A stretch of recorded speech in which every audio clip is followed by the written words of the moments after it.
Good morning, ladies and gentlemen, excellencies. Welcome back to the chamber. Please take your seats. The 18th plenary meeting of the 11th emergency special session of the General Assembly is called to order. Before proceeding further, I would like to remind members that all meeting participants are encouraged to consider wearing a mask while indoors, including in the General Assembly Hall and in conference rooms. Now, following up on the discussions we had yesterday, I give the floor to the distinguished representative of His Excellency Lars Løkke Rasmussen, Minister of Foreign Affairs of Denmark, speaking on behalf of the Nordic countries.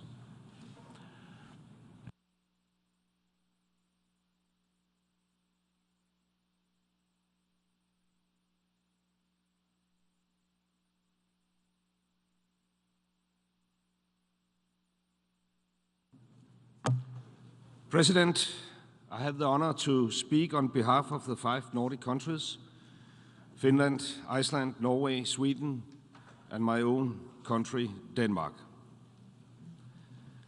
Almost 8 decades ago, leaders from all over the world signed the UN Charter. They thereby committed their countries to protect future generations from the scars of war and to ensure that armed force shall not be used save in the common interest.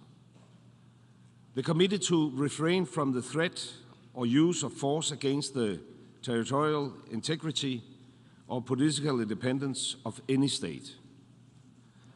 They committed to settle the international disputes by peaceful means. But 1 year ago, air raid sirens sounded across Ukraine, and Russia tanks crossed the Ukrainian border. Russia chose to launch an unprovoked and brutal war of aggression on a sovereign and peaceful neighbor in blatant violation of the UN Charter. So far, many thousands have lost their lives. Millions have been displaced, and right now we see no end to the war. Instead, we see Russia waging a brutal war. We see systematic violations of international law, including international humanitarian law by Russia. Inhumane attacks on civilians, on critical infrastructure, healthcare facilities, schools, residential areas. We see sexual violence and civilians, including children, being forcibly deported out of Ukraine. And we see forced adoption of children in violation of international law. We have a joint responsibility to stand up against all violations of international law, wherever they occur. A responsibility to ensure that war crimes and other atrocities are investigated and perpetrators held to account. Today, a resolution for peace will be put before us. A resolution which, in essence, asks us to denounce this brutal aggression, asks us to support a comprehensive, just and lasting peace based on the principle of the UN Charter, to support territorial integrity and demand that Russia immediately, completely, and unconditionally withdraw its forces from the territory of Ukraine within its internationally recognized borders. A resolution that urges us to cooperate in the spirit of solidarity to address the global impact of the war. Distinguished colleagues, this UN Charter was signed to maintain international peace and security. It clearly prohibits aggression and wars of conquest, like the ongoing Russian aggression against Ukraine. So let us be honest about the issue before us. This is about standing up for international law. This is about standing up for the UN Charter, about standing up for peace. We will not be neutral when asked to stand up the side of the UN Charter and of a victim of aggression. As the late Archbishop Desmond Tutu said, if you are neutral in situations of injustice, you have chosen the side of the oppressor. The fact remains today as simple as 1 year ago. If Russia stops fighting, there will be no more war. If Ukraine stops fighting, there will be no more Ukraine. The fact remains that Ukraine's right to protect themselves is enshrined in Article 51 of the UN Charter, the inherent right to self-defense. The fact also remains that Russia's unprovoked aggression against Ukraine has no justification, rather legal or moral. The International Court of Justice has ordered Russia to immediately suspend the military operations that it commenced on 24 February 2022 in the territory of Ukraine. This war must end. The violence must end. We must restore respect for the UN Charter, and we must make sure that similar horrors do not happen again. Today, we have an opportunity to vote for peace, for a peace which respects and upholds the UN Charter, for a peace that does not encourage future aggressions against Ukraine or any other member state. Let us not miss this opportunity. The Nordics will honor the signatures our representatives placed on the UN Charter. We hope to be joined by all. Thank you. I thank the Minister of Foreign Affairs of Denmark. And now I give the floor to His Excellency Péter Szijjártó, Minister of Foreign Affairs and Trade of Hungary.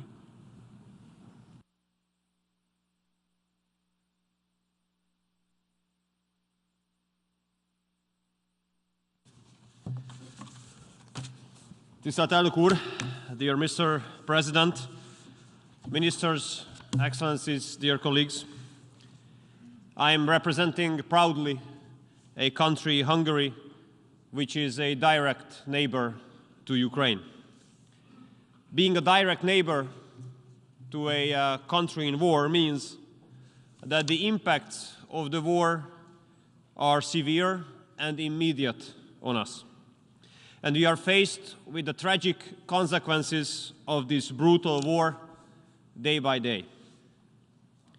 Therefore, Hungary is carrying out the largest humanitarian operation ever of our history. Up to now, we have received more than 1 million refugees. Obviously, we ensure them full and equal access to our education and healthcare system. We give incentive to companies in Hungary in order to encourage them to employ refugees. And already 1,300 schools and kindergartens in Hungary are enrolling refugee kids and refugee students. Believe me, it is heartbreaking to see those torn apart families who are arriving to Hungary on a daily basis, kids only with their mothers, leaving the fathers behind. Based on our experience in the neighborhood, dear colleagues, this war has only brought suffering, and this war has no winners. This war does have only losers. Hundreds or even thousands of people are killed on a daily basis. Therefore, the most important duty of the international community should be to save lives. And of course, the question must be raised how it is possible. How it is possible to save lives of the people.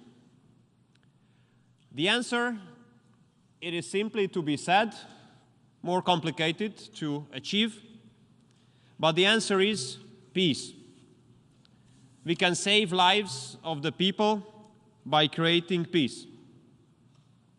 And based on our experience, it became already pretty obvious that neither delivery of weapons nor sanctions, those measures do not save lives. To the contrary, they contribute to the prolongation and the risk of escalation of this war, and they bring more suffering. That's why, dear Mr. President, dear colleagues, Hungary calls on the international community to finally start to concentrate on how to establish an immediate ceasefire and how to contribute to launching peace talks as soon as possible. Peace talks which should come to an agreement about a sustainable peace in our neighborhood. And we also know from our sad experience that peace can only be reached through dialogue and discussion. Therefore, channels of communication must be kept open. If channels of communication are being cut, then it means that the hope for peace is given up as well. And here, Mr. President, I do believe that United Nations should fulfill its role. We all know that the United Nations, as an institution or as an organization, has not been created as an integration of like-minded countries.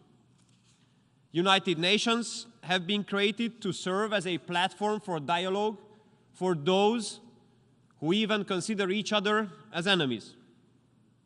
Therefore, we urge talks between Russia and the United States to be started as soon as possible in the framework of the United Nations.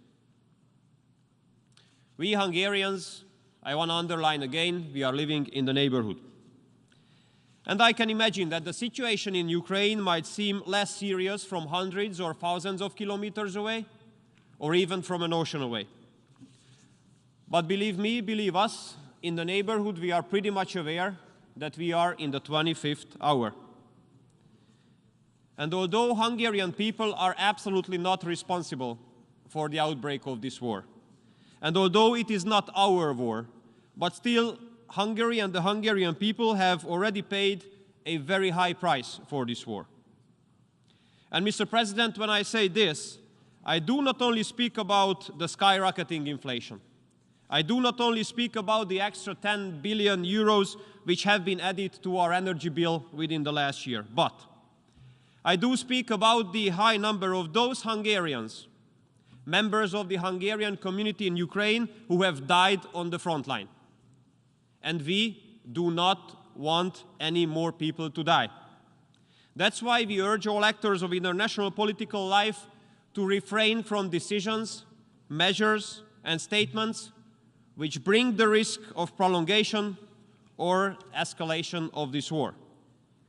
Because I would like to remind all those big and strong countries who represent war rhetoric that they have not lost any lives in this war yet. But we Hungarians, we definitely did. Dear Mr. President, you know it very well, we Hungarians are living in Central Europe, and we have understood very clearly the lesson of history. We all know that whenever there was a conflict between East and West, we in Central Europe, we have always lost. Therefore, another major East-to-West conflict would definitely be against our national interest. Complete generations in Hungary have lost decades from their lives because of the Cold War, and we do not want to lose more. We do not want the world to be divided into blocks again. Instead of blocks, we want connectivity and cooperation. And we do not want this regional war to become a global one. None of us should forget, dear colleagues, none of us should forget that war is always a failure of diplomacy, and peace is always a success of diplomacy. That's why I hope all of us will multiply our diplomatic efforts in order to create peace finally in our neighborhood. We hope that 2023 will be a year of peace and reconstruction. Elnök úr, köszönöm szépen. Thank you so much for your kind attention. I thank the Minister of Foreign Affairs of Hungary. Köszönöm, Miniszter úr.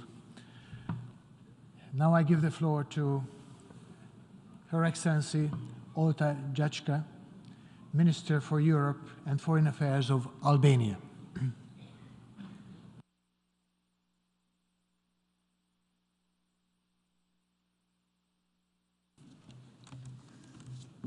Mr. President of the General Assembly, Excellencies, 1 year ago, on this day, the world was holding its breath, waiting to see what choice Russia's president would make. On February 24th, we learned that he made his choice. This war is one for which there was no other reason than this choice by the Russian president. We should do well to remember that. Ukraine did not attack Russia. Ukraine did never threaten Russia. That claim is just as ludicrous today, when the whole world has seen the weakness of the Russian army, as it was back in February 23rd of last year, when most of the world expected the invasion to succeed in a matter of days. It was an unprovoked, illegal, criminal invasion of a country. It was above all an act of aggression that clearly violated the UN Charter and international law. One that was condemned in no uncertain terms and in landslide votes through a number of resolutions by this Assembly. The International Court of Justice has also been very clear in its order of March 16th of last year, stating that the Russian Federation shall immediately suspend the military operations on the territory of Ukraine, and it must also ensure that other forces under its control or supported by Moscow should not continue the military operation. It is not just our evaluation of the military capabilities of the Russian army that has changed over the past year. The brutality of this force has become apparent to all. The war crimes it has committed in Ukraine in this past year, indiscriminate bombings of entire cities and towns, the rapes, the executions, the massive enrollment of convicts and mercenaries, are perhaps the best indictment of the true nature of Russia's war. Just as the truly heroic resistance of the Ukrainian people has rendered null any arguments and excuses Russia tried to present to the world in a vain attempt to gain legitimacy for its war of choice. This war has had dramatic consequences for the entire world, but I submit to all in this Assembly that what we have seen until now is as nothing compared to what we would see if Russia is allowed to prevail in this conflict. Would anyone here, any of our countries here, be safer if the UN Charter and international law are allowed to be trampled in the manner Russia has done? I believe not. I believe that a world where might makes right, where countries can suddenly decide to attack their neighbors and annex parts of their territory, is a world that would not benefit any one of us or our people. It would practically mean to go back to the logic of 1930s. That is why Albania fully supports the resolution UN Charter principles underlying a comprehensive, just and lasting peace in Ukraine. That is why we believe that this Assembly must vote in support of this resolution and make clear its support for a just peace in Ukraine in accordance with the principles of the UN Charter, which should guarantee the sovereignty, independence, unity, and territorial integrity of Ukraine within its internationally recognized borders, extending to its territorial waters. In the same vein, we oppose the hostile amendments presented by Belarus. They represent no effort to contribute to peace, but an attempt to shield the aggressor. They must be rejected, and we call on all the UN members to vote no. Albania requests a recorded vote on the two amendments proposed by Belarus, A/ES11/L8 and A/ES11/L9. Thank you. I thank the Minister for Europe and Foreign Affairs of Albania. Now I give the floor to Her Excellency Catherine Colonna, Minister for Europe and Foreign Affairs of France.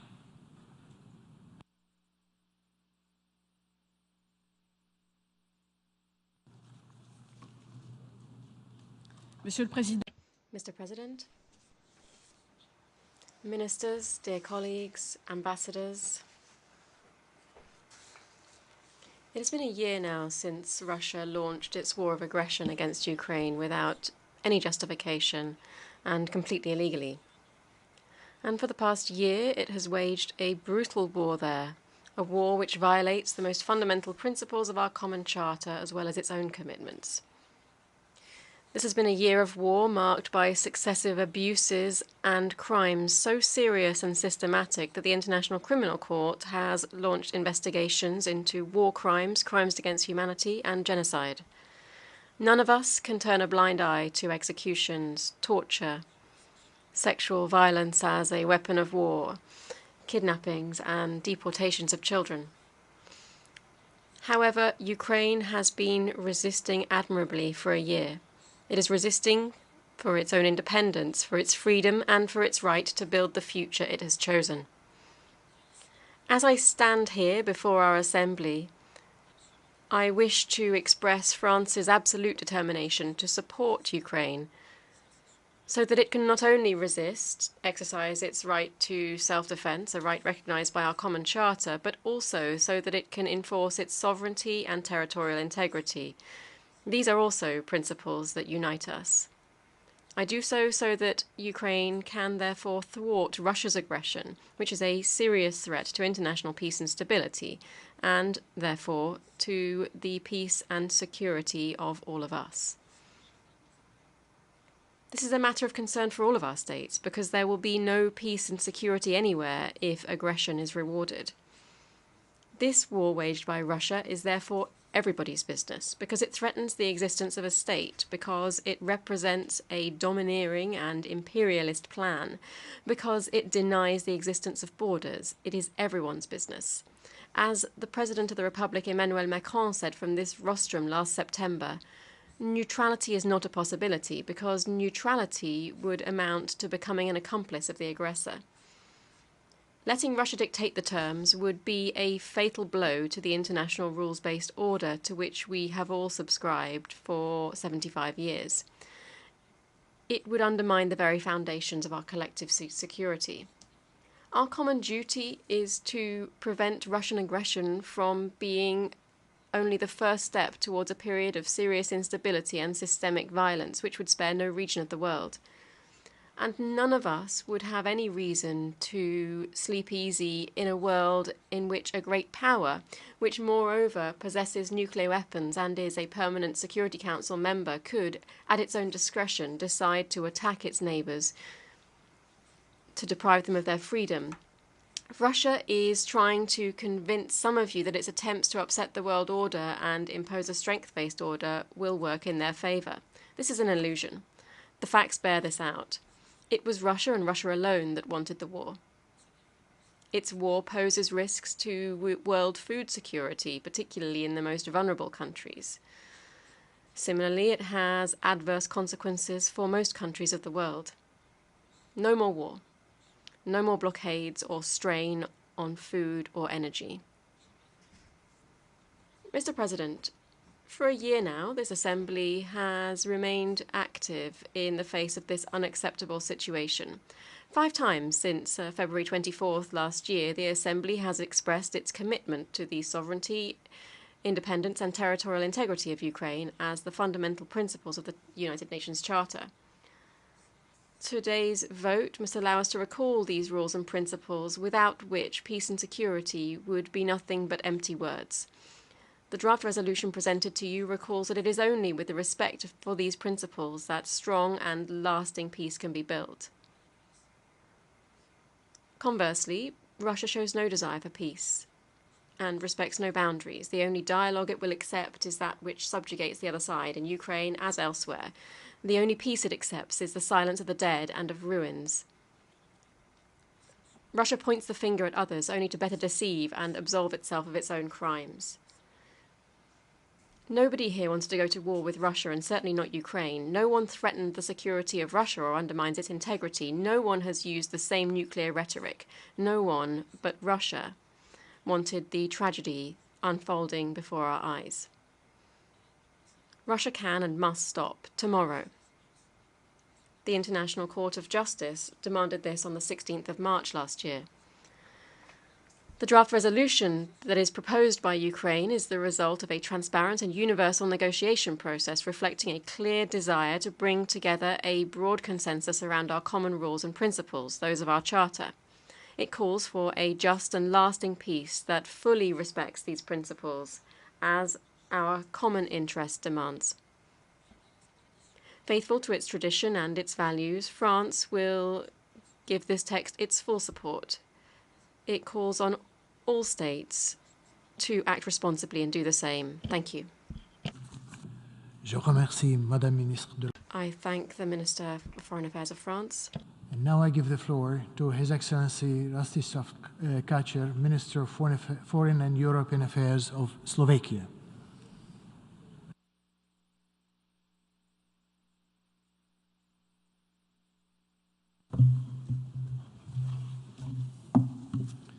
Dear Mr. President, ladies and gentlemen, fellow ministers.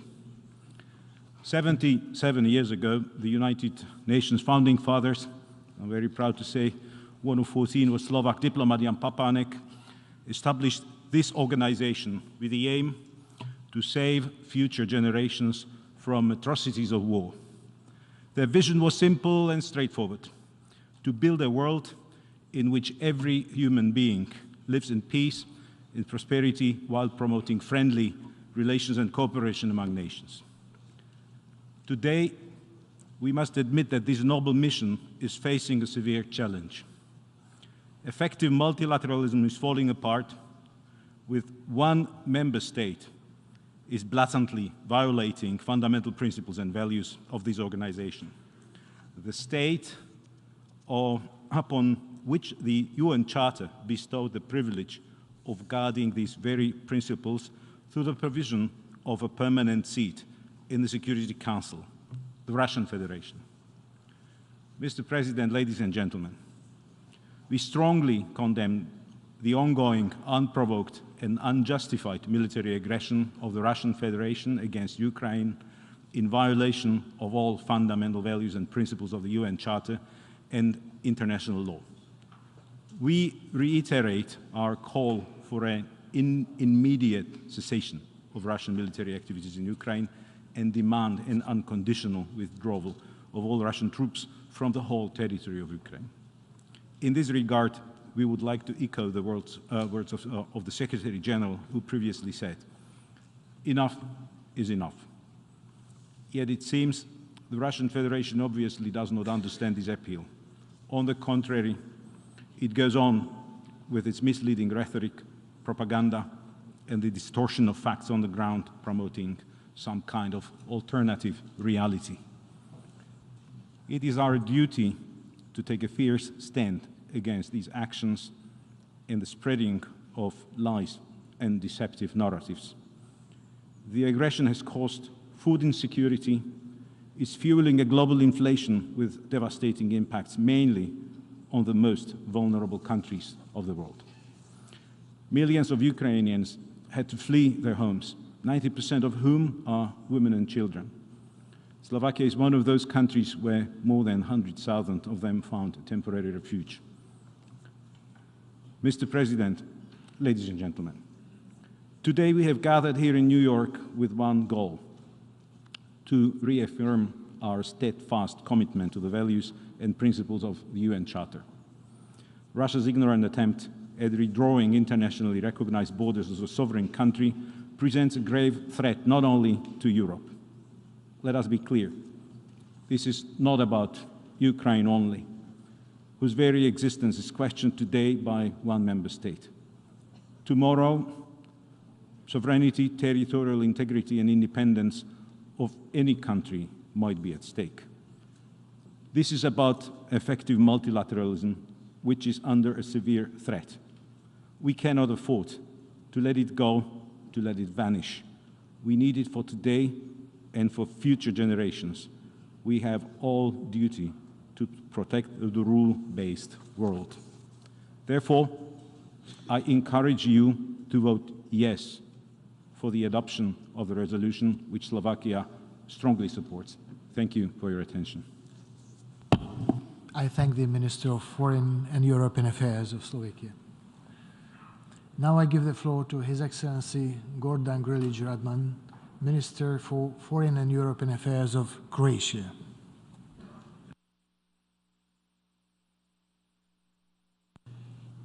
Mr. President, ladies and gentlemen, dear colleagues, it has been a year since the Russian Federation began to carry out its so-called special military operation, which is in fact a brutal aggression against its neighbor Ukraine.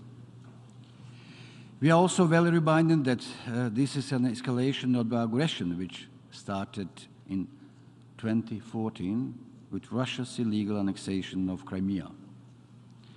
The fact is that the Russian aggression against Ukraine is a blatant violation of international law and the UN Charter by a permanent member of the Security Council and a nuclear weapon state, no less. It is bound to have long-lasting implications for the UN as a whole. Its logic of war and impunity has brought about immense human suffering, death and injury of hundreds of thousands, mass displacements of people, and targeted destruction of civilian infrastructure necessary for maintaining basic needs of life.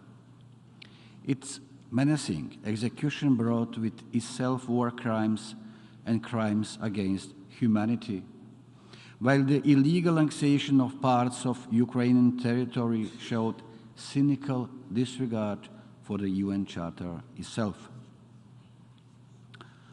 Finally, it has impacted livelihoods around the globe, as it disrupted the global economic flows and instigated worldwide energy and food insecurity. Your Excellencies, the unprovoked and unjustified aggression against Ukraine has challenged the very principles of the global security architecture and eroded the rules-based international order, with profound consequences for years to come. We must not stand silent in the face of those who destroy and violate the most fundamental human and sovereign rights of states. We owe it to our countries, to our citizens, and to all those that will come after us. If we fail now, not only will our present look grim, but the cause of our failure will pass to future generations.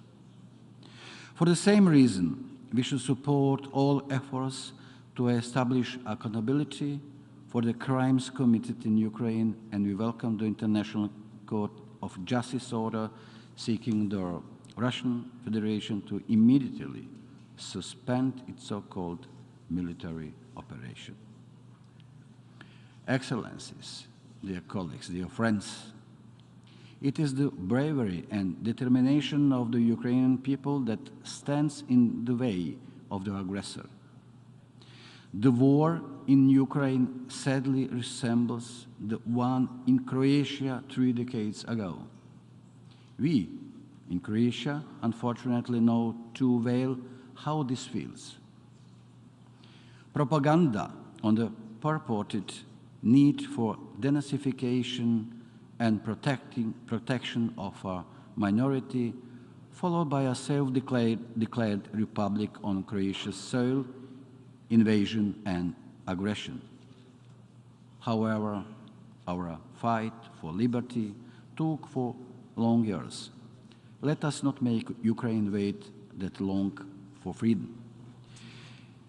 We stand with Ukraine and its people. We will continue to support them in their right to defend themselves and to defend the UN Charter as well. The global community also stands with Ukraine, as evidenced by the continuing support of the vast majority of UN member states for General Assembly resolutions calling for an end of the Russian aggression. By standing with Ukraine, we are standing in defense of the pillars of our system and demonstrating our resolve to protect the UN Charter. The resolution we are debating today is a further demonstration of that resolve. Croatia stands firm in supporting the territorial integrity, independence, and sovereignty of Ukraine within its internationally recognized borders, knowing that a comprehensive, just, and lasting peace can only be founded upon these very principles. I thank you. I thank the Minister for Foreign and European Affairs of Croatia. Now I give the floor to His Excellency Zbigniew Rau, Minister for Foreign Affairs of Poland.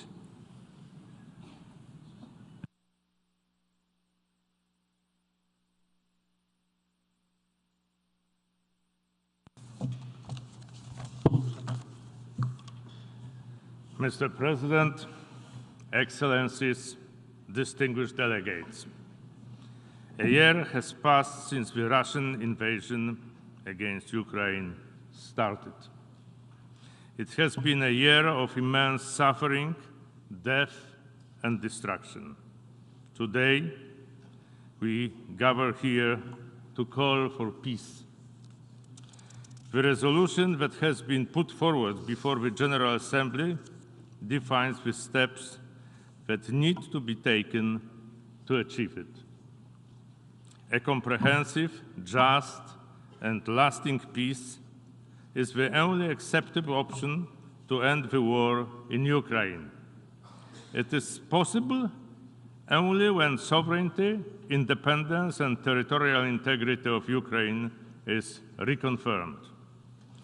Russia must immediately, completely, and unconditionally withdraw its forces from the territory of Ukraine within its internationally recognized borders.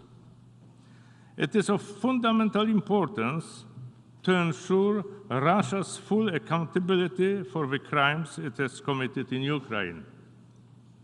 Poland supports international initiative towards that end and towards redressing in an adequate form all wrongs inflicted by Russia in this war. Today, in light of Russia's total disregard for international law and the UN principles, we must reconfirm our commitment to the basic rules of international order. Mr. President, Russia continues its brutal aggression, attacking Ukraine's civilian population and non-military infrastructure, committing war crimes and atrocities, including the killing of women and children, torture, sexual violence, and forcible deportations. Standing up against Russia, Ukrainians made history themselves. They stood up to tyrannical force with courage and resilience. They chose to fight to defend their independence, freedom, and identity. More than that, they defended the rules-based international order. The brave Ukrainian nation deserves not only our compassion, but also our support and solidarity. Poland will continue to assist Ukraine for as long as it takes. In addition to offering shelter to millions of Ukrainian refugees, Poland keeps providing and facilitating transfers of aid. We are the main support gateway for Ukraine, and we are going to continue this role as long as it is needed. Mr. President, this war and its outcome matter throughout the world. Russia's invasion has contributed to a sharp increase in fuel, fertilizers, and food prices. It caused disruptions of supply chains. The resulting crisis is especially harsh on those most vulnerable. There is no doubt that Russia is solely responsible for this dire situation. for Russia. This war is about its imperial desires and ambitions. For Ukraine, it is about defending its inalienable right to sovereignty and territorial integrity. For all of us gathered here, this war is about the most fundamental UN principles. Let us reaffirm their significance and our commitment to them. Let us not render them irrelevant. It is simply our duty to support a comprehensive, just, and lasting peace in Ukraine in line with the UN Charter. Thank you. I thank the Minister for Foreign Affairs of Poland. Now I give the floor to His Excellency Yoshimasa Hayashi, Minister for Foreign Affairs of Japan.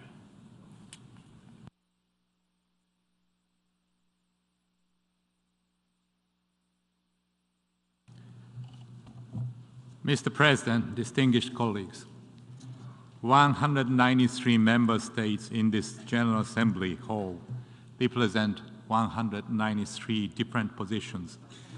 Such diverse view, I believe, can converge on one specific point. We all want peace in Ukraine, or at least the overwhelming majority of us want peace in Ukraine. This draft resolution is about peace. However, peace must be based on principles. Hostilities must stop now, but this would not necessarily produce a comprehensive, just, and lasting peace. Imagine yourself. What if a permanent member of the Security Council launched an aggression against your homeland, grabbed your territory, and then ceased hostilities, calling for a peace? I would call it an unjust peace. It would be a victory for the aggressor if such actions were tolerated. It would set a terrible precedent for the rest of the planet. The world would revert to the jungle, where brute force and coercion would prevail. Mr. President, distinguished colleagues, peace must be based on the principles of the United Nations Charter. That is why Japan supports this draft resolution entitled Principles of the Charter of the United Nations, underlying a comprehensive, just, and lasting peace in Ukraine. I urge my fellow colleagues gathered here today to vote in favor of it. Russia must, first and foremost, withdraw its troops immediately and unconditionally from Ukraine. The General Assembly has demanded it, as has the Secretary General and the International Court of Justice. Unfortunately, Russia seemingly cannot care about the General Assembly resolutions and the ICJ orders as if they were just pieces of waste paper. In addition, abusing the veto power is not enough for Russia. It also abuses its status as a nuclear weapon state with its irresponsible rhetoric. Russia's nuclear threats, let alone any use of its nuclear weapons, shall never be tolerated. Russia should be held accountable for all of its acts in an appropriate manner. Other member states should also refrain from supporting the aggression either directly or indirectly. In this regard, the proposed amendments by Belarus are an attempt to distract the attention of the member states from the fact that the Russian aggression is in violation of the very principles of the United Nations Charter. I urge fellow colleagues to vote against the amendments. Mr. President, distinguished colleagues, my heart breaks for the dire humanitarian situation of the people of Ukraine. Japan will continue to provide support for them, along with fellow members of the international community. At the same time, we must not forget that many other people around the world are suffering as well. natural disasters, conflicts, violence, terrorism, food and energy crisis, climate change, infection diseases, the list goes on and on. We need an integrated and tailored approach to deal with these issues, and that is what the United Nations excels at. However, the UN is now being tested. It has been damaged. We need to restore trust in this organization. We need to unite ourselves again. We need to strengthen the entire organization to grapple with today's ever more complex and interlinked challenges. This will entail not only reform of the Security Council, but also enhanced roles for the General Assembly, the Secretary General, the Economic and Social Council, the Peacebuilding Commission, and other bodies of the United Nations. Mr. President, distinguished colleagues, next year, we should not meet here to mark the second anniversary of this senseless war of aggression.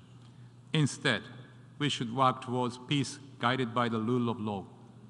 Let us meet here for the 2024 Summit of the Future and make it a summit of peace. Let us mark 2024 as a year of a strengthened United Nations. I thank you. I thank the Minister of Foreign Affairs of Japan. Now I give the floor to Her Excellency Hajj Al Habib, Minister for Foreign Affairs, European Affairs and Foreign Trade, and the Federal Cultural Institutions of Belgium.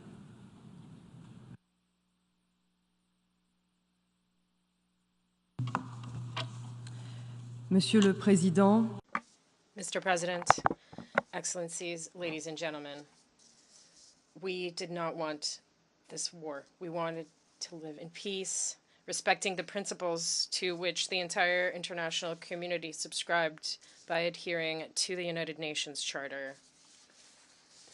All of us present here made a commitment through Article 2 to respecting the territorial integrity, internationally recognized borders, and to settle our disputes peacefully. And all of this was flouted by Russia on February 24th of last year. And no, this is not a war of the West against Russia. While Ukraine is the first victim, attacked on its territory and threatened in its very existence, it is the entire international community which has been affected and has been shaken, because this aggression undermines the international order, food, financial, and energy security. It sows doubt, increases nuclear risk, and impacts the environment. 1 year after the Russian aggression in Ukraine, the world stands impoverished and global security is threatened. But we are present. Many of us have traveled all the way to New York to call for a just and lasting peace. And we wholeheartedly hope that this resolution will bring us even closer together tomorrow, because we do not want an uncertain world where insecurity, danger, and threats become the norm, because we want to have confidence in the future, because together we are capable of the best, even in difficult circumstances. Thanks to the efforts of UN agencies and the Secretary General, the Black Sea Grain Initiative has enabled vital food supplies to be delivered to countries indirectly affected by this conflict. We have not forgotten them, just as we have not forgotten the crises on other continents, some of which have worsened following Russian aggression in Ukraine. The misinformation, the alternative truths, the false equivalencies, and biased reasoning that our Russian colleagues have been spreading for almost a year now are not backed up by the hard facts, the cruel realities that we are facing, such as kidnappings, displacement, or deportations. Justice will find the right words to describe the suffering of thousands of Ukrainian children. Bucha, Irpin, Mariupol, these cities have been forever marked by horror. Over the past year, we have witnessed Russia's relentless violations of international humanitarian and human rights law. These crimes cannot go unpunished. Belgium reiterates its support for the investigations carried out by the prosecutor of the International Criminal Court. We strongly advocate for a world where norms and the rule of law prevail over the principle of might makes right. It is in this spirit that we must define the principles of a comprehensive, just, and lasting peace. Belgium fully supports the draft resolution submitted to us, which was drafted in an inclusive and transparent manner. It is a moment of truth that is bringing us together today to tell the truth. Belgium joins the large number of those who call for the immediate, complete, and unconditional withdrawal of all the military forces of the Russian Federation from Ukrainian territory and for a return to the internationally recognized borders of Ukraine. Going forward and until peace is attained, Belgium will support Ukraine for as long as necessary to preserve the full meaning of the concept of collective security, which is at the heart of the United Nations Charter and at the heart of peace. Thank you. Je remercie. I thank the distinguished Minister of Belgium. Now I give the floor to His Excellency Jan Lipavsky, Minister for Foreign Affairs of Czechia.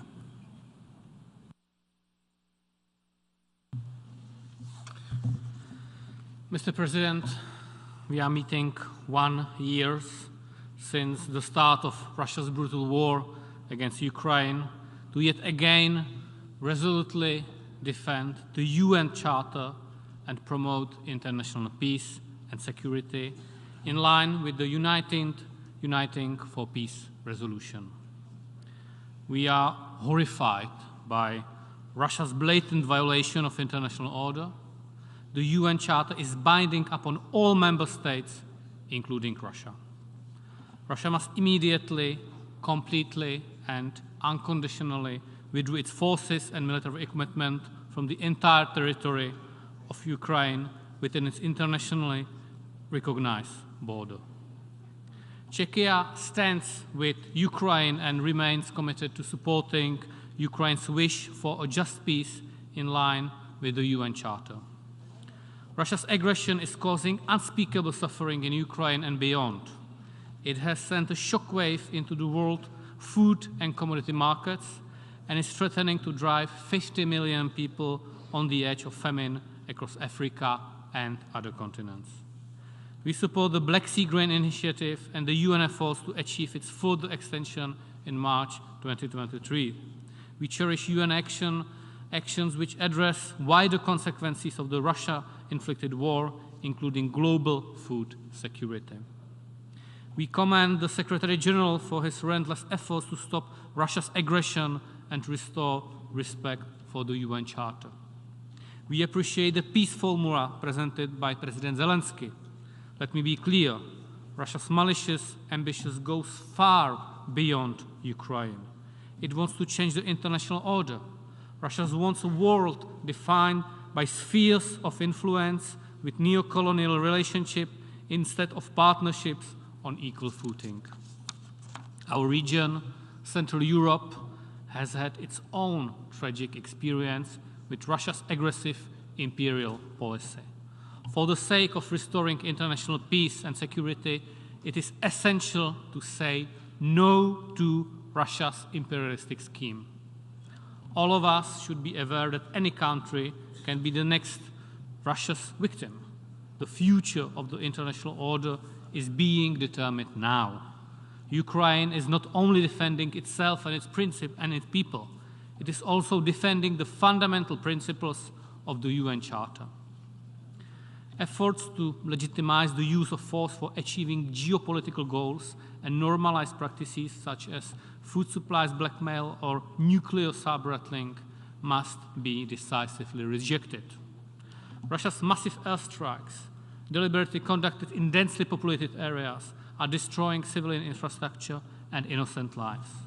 The findings of the UN Commission of Inquiry are shocking, documenting sexual violence and torture used as Russia's tactics of war.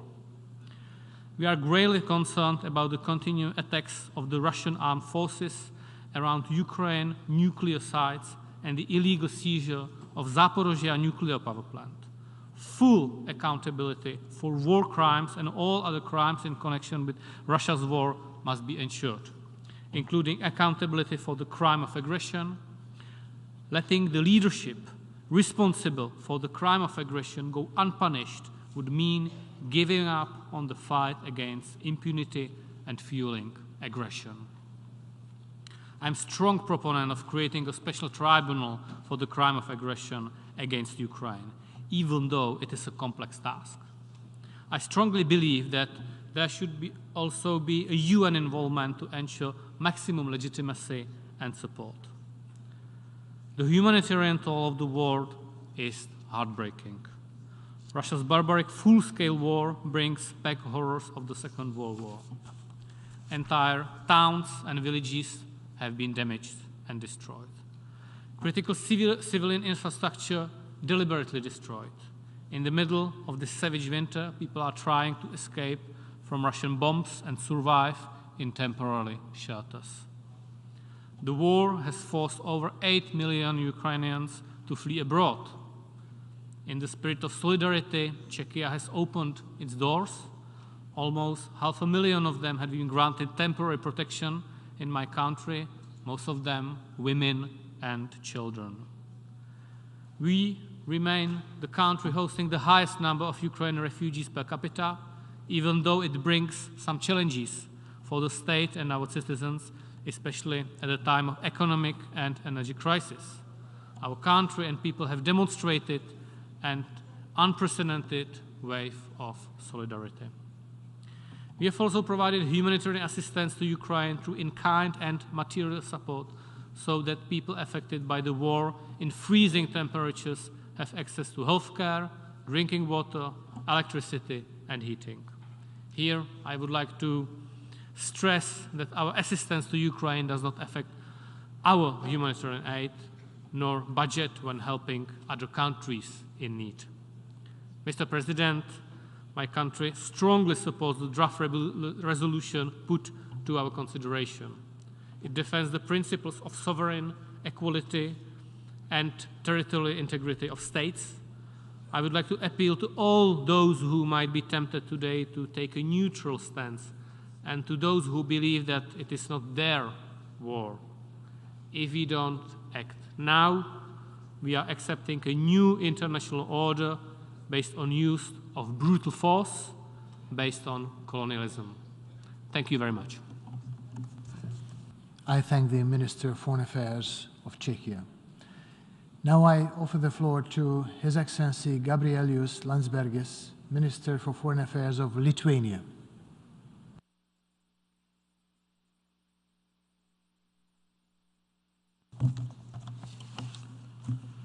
Mr. Secretary General of the United Nations, Mr. President of the General Assembly, ministers, ambassadors, ladies and gentlemen. 1 year ago, at the dawn of 24th February, Russia, aided by its accomplice Belarus, started its unprovoked, unjustified, illegal and bloody invasion against its peaceful and democratic neighbor, Ukraine.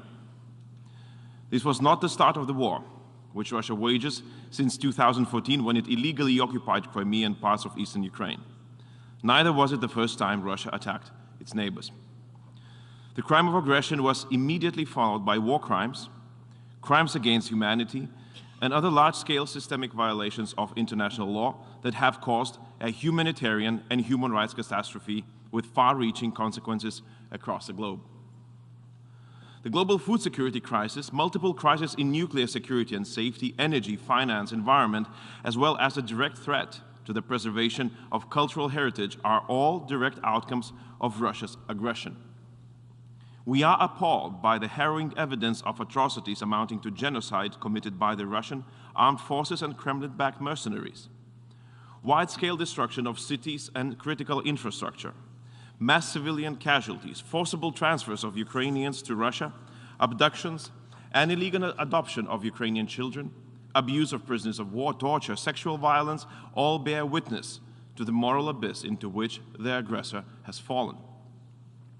These brutal atrocities are a clear expression of Russia's total disregard for the core UN Charter principles of sovereignty, territorial integrity, international human rights, and international humanitarian law. Over the past year, Ukraine and its people have shown remarkable courage and resilience in defending not just their own country, but the whole rules-based international order. We applaud Ukraine's heroic defensive effort that succeeded in stopping the advancement of invading forces and destroying the myth of Russia's military invincibility. The United Nations has demonstrated significant solidarity as the overwhelming majority of its membership condemned Russia's aggression as a blatant violation of the UN Charter, and in resolution after resolution demanded for its unconditional withdrawal. This assembly also stripped Russia of its seat on the UN Human Rights Council, declared state annexation referendums illegal, and took important first steps towards the international mechanism for Russia's reparations to Ukraine. The efforts of the UN Secretary General were instrumental in sending much-needed Ukrainian grain to those in need, and UN established independent International Commission of Inquiry now investigates Russia's war crimes in Ukraine. The international community also came up with much-needed aid. Lithuania is proud to be among the first to provide military assistance, grant protection to tens of thousands of Ukrainians, and give humanitarian relief. The whole Lithuanian nation is behind this effort, with private citizens and businesses welcoming Ukrainians to their own homes and donating over 40 million euros to support Ukrainian armed forces, from basic needs to combat drones and multifunctional radar stations. However, none of that is sufficient to stop Russia's war. While Russia engages in blame games and accusations, its real objective is to create spheres of influence, instability, and domination, spheres that hark back to colonial times, which this organization was so determined to leave behind forever. Russia continues its aggression because we allow it to act with impunity, as the UN Security Council remains effectively paralyzed by Russia's abuse of its veto. The role and responsibility of the UN General Assembly becomes ever more important. We, the member states, should rise up to the challenge by supporting President Zelensky's peace formula that firmly rests on the principles of the UN Charter and the rules-based international order. First and foremost, we must demand full withdrawal and expulsion of the invading forces from all occupied territories of Ukraine, and should not shy away from supporting Ukraine's decisive military action. Second, we must seek full accountability of the perpetrators. In this regard, we welcome the efforts by the International Criminal Court, regional bodies, and individual states to prosecute those responsible for war crimes, crimes against humanity, and the crime of genocide in Ukraine. At the same time, since the International Criminal Court will not have the jurisdiction over the crime of aggression, we call on this Assembly to mandate an establishment of the Special Tribunal to prosecute the crime of aggression and provide the tribunal with international legitimacy and cross-regional support. Third, we should explore all means to ensure that Russian assets are used to compensate for all material and moral damages caused by the aggression. We welcome the first steps this Assembly has taken towards allowing the victims of Russia's crimes to exercise their right to reparation. Mr. President, dear colleagues, with today's draft resolution that Lithuania is co-sponsoring, we aim to support and encourage all efforts for a comprehensive, just, and lasting peace in line with the United Nations Charter. It is essential that United Nations membership remains together with Ukraine and stands up against aggression and speaks out in defense of sovereignty and territorial integrity. At the end of the day, that is the only way we can defend the relevance of the United Nations Charter and this organization. I thank the Minister of Foreign Affairs of Lithuania. Now I give the floor to His Excellency Bujar Osmani, Minister for Foreign Affairs of North Macedonia.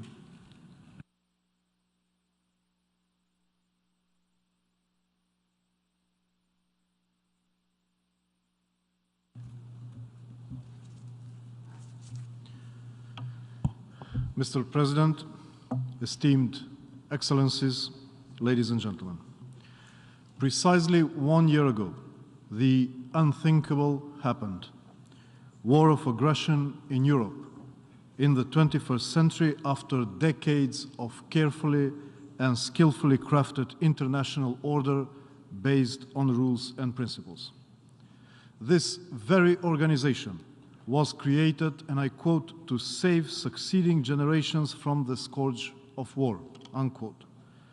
Now when the people of Ukraine suffer from the scourge of unprovoked, unjustified, and deliberate war of aggression, this organization should raise its voice clearly and loudly through representatives of sovereign member states, both in solidarity and in condemnation. In solidarity because today it is Ukraine, tomorrow it could be any of our states who rely on the norms and principles of international law and consider the Charter of the United Nations as the undisputable guarantee for their independence, sovereignty, and territorial integrity. Condemnation, because it's not acceptable that anyone, and not talk about the permanent member of the Security Council, a supposed guardian of peace and stability in the world, and under any circumstances and pretext possible, invades a sovereign state, destroy its infrastructure, and infringes unbearable suffering to the civilian population. We cannot allow or admit the territorial conquest and changes of borders by war, neither ridiculously staged referenda on thus occupied territories. We cannot accept the return of spheres of influence, rule of force, and the right of the strongest to decide the destiny of other nations. My country, North Macedonia, voiced this principal position from the first day of aggression. For us, it is not and has never been a question about simply taking a side between the two belligerents, because it is not what really happens. It's the Russian Federation, by violating the UN Charter, that deliberately chooses the wrong side of the history. The majority of the member states of the UN have clearly acknowledged this regretful fact by voting previous relevant resolutions from this 11th emergency special session of the General Assembly. We urge Russia once again to end this senseless war and withdraw its troops from the sovereign territory of Ukraine. The immense damage has already been done, and every additional day of aggression only further exacerbates human sufferings. Excellencies, in 2022, Russia decided to violate one of the most basic principles of international law and launch a fully fledged war of aggression against Ukraine, a UN founding member state and neighbor. This has shattered the peace and installed insecurity and uncertainty.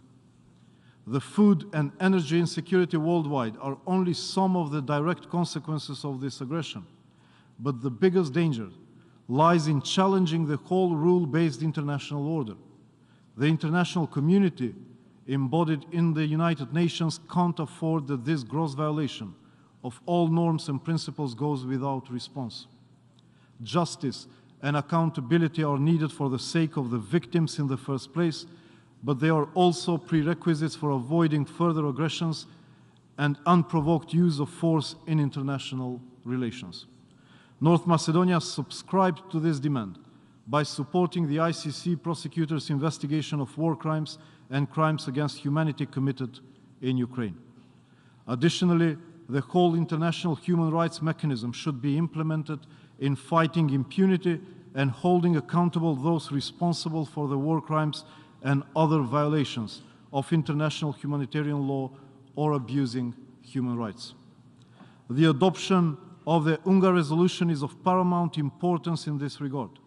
My country figures among the initial co-sponsors and joins other members of the international community in a common endeavor to restore peace and to safeguard the rules-based international order.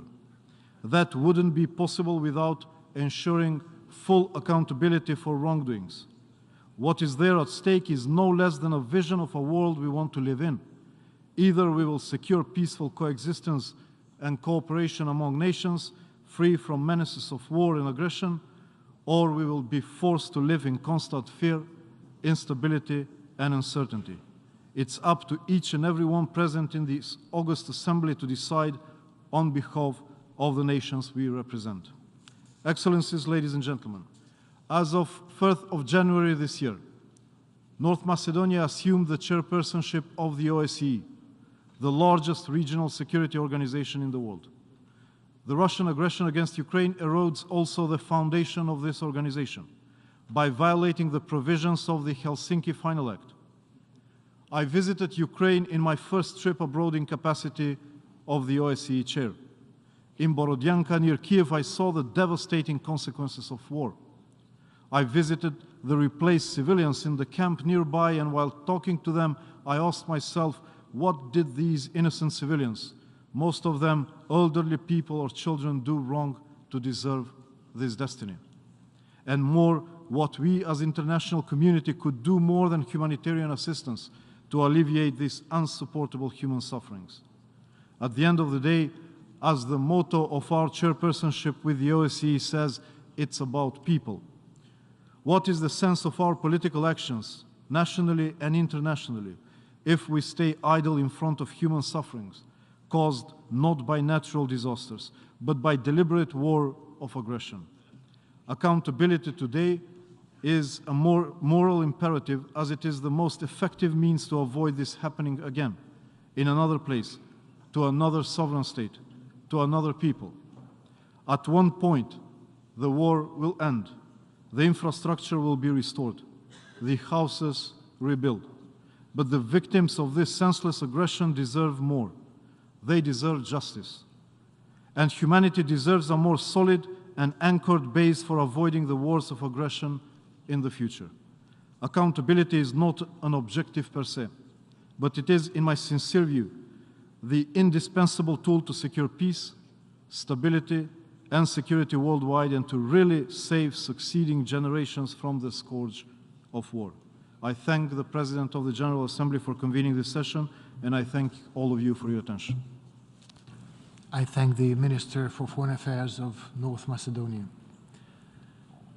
I now offer the floor to His Excellency Wopke Hoekstra, Minister of Foreign Affairs of the Netherlands.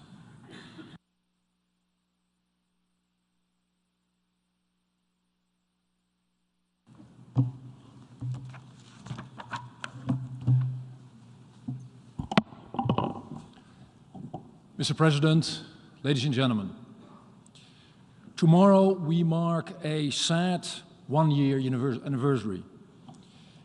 The anniversary of Russia's illegal invasion of Ukraine, a war for which Russia and Russia alone is responsible.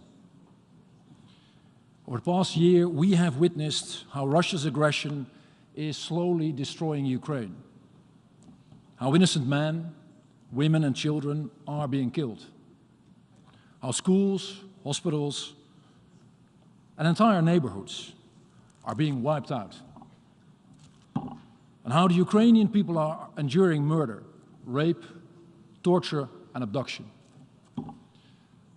But make no mistake, this war is not only an attack on Ukraine, it is an attack on the principle of sovereignty.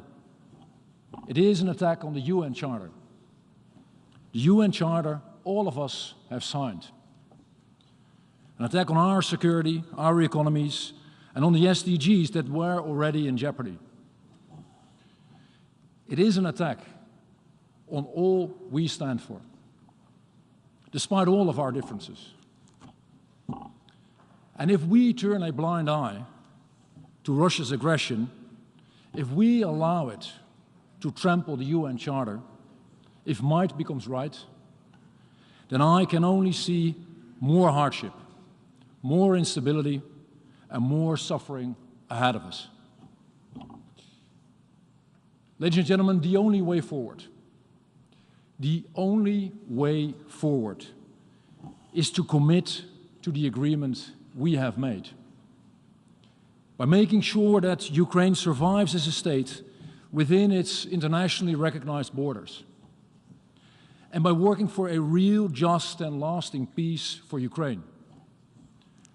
That is our common responsibility. And that is why the Netherlands is doing all it can to support Ukraine. And we will do everything. We will do everything in our power to ensure that Russia is held to account and that justice will be done. We're taking a leading role in this for the very reason that all of us here should not accept a world where brute force prevails over justice. And that is why we strongly support the Ukrainian Prosecutor General and International Criminal Court. That is why we will be sending 2 more forensic investigation teams in 2023. And that is why we will host a new International Center for the Prosecution of the Crime of Aggression and a damages register in The Hague. Ladies and gentlemen, we all want peace. And the road to peace is actually very simple. This war can end today if Russia sends its soldiers home. Just send them home. Just send them home. But while this war continues, and as long as it continues, the Netherlands will do all we can to help Ukraine. And we call on you. We call on all of you, dear friends, to join us. To underline our commitment, our joint commitment to the UN Charter, to the rules-based order it presents, and to vote yes. To vote yes on the resolution that is put in front of this Assembly today. Thank you. I thank the Minister for Foreign Affairs of the Netherlands. Now I give the floor to His Excellency Edgars Rinkēvičs, Minister for Foreign Affairs of Latvia.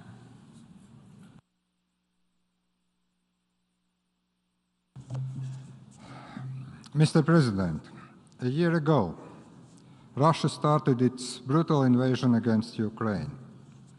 Latvia stands together with Ukraine against this senseless war. Latvia stands for justice. Latvia stands for just peace. We condemn in the strongest possible terms Russia's unprovoked large-scale aggression against Ukraine enabled by Belarus. Russia's actions are driven by its imperial and colonial ambitions. They undermine the rules-based international order rooted in the United Nations Charter. We are witnessing blatant disregard for the international law. As a nuclear power, Russia continues to use irresponsible nuclear rhetoric. Only this week, Russia suspended its participation in the New START Treaty. A permanent member of the United Nations Security Council attempts to change borders of another sovereign country by the use of military force. Permanent members of the Security Council have a particular responsibility to maintain international peace and security. Every sovereign country has a right to choose its own foreign policy course. It applies to Ukraine as well as to any other country. Ukraine has a right to defend itself against foreign aggression. Ukraine fights for its survival, its right to exist. The sole responsibility for the war lays on Russia. Russia started this war, and Russia alone can and must end it immediately. Я обращаюсь к народу России. I address the people of Russia. Ukraine did not attack you. NATO did not attack you. It is your own government that attacked Ukraine. It is your soldiers that are killing peaceful civilians in Ukraine. You can stop this war, and you must do so. Russia must leave Ukraine.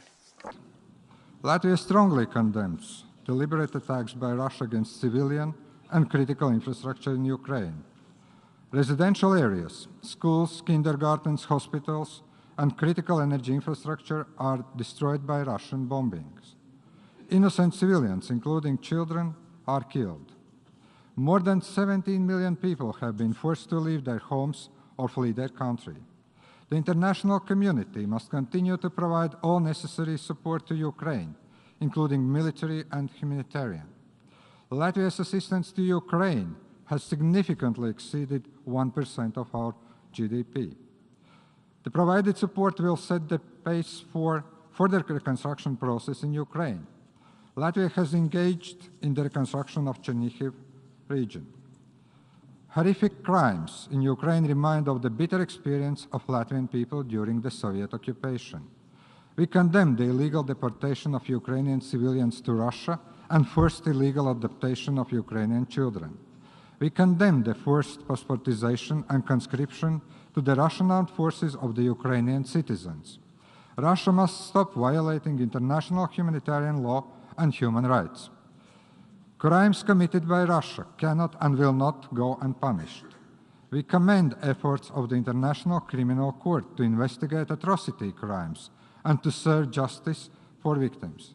Regrettably, the International Criminal Court and national judicial systems cannot exercise jurisdiction to prosecute the crime of aggression.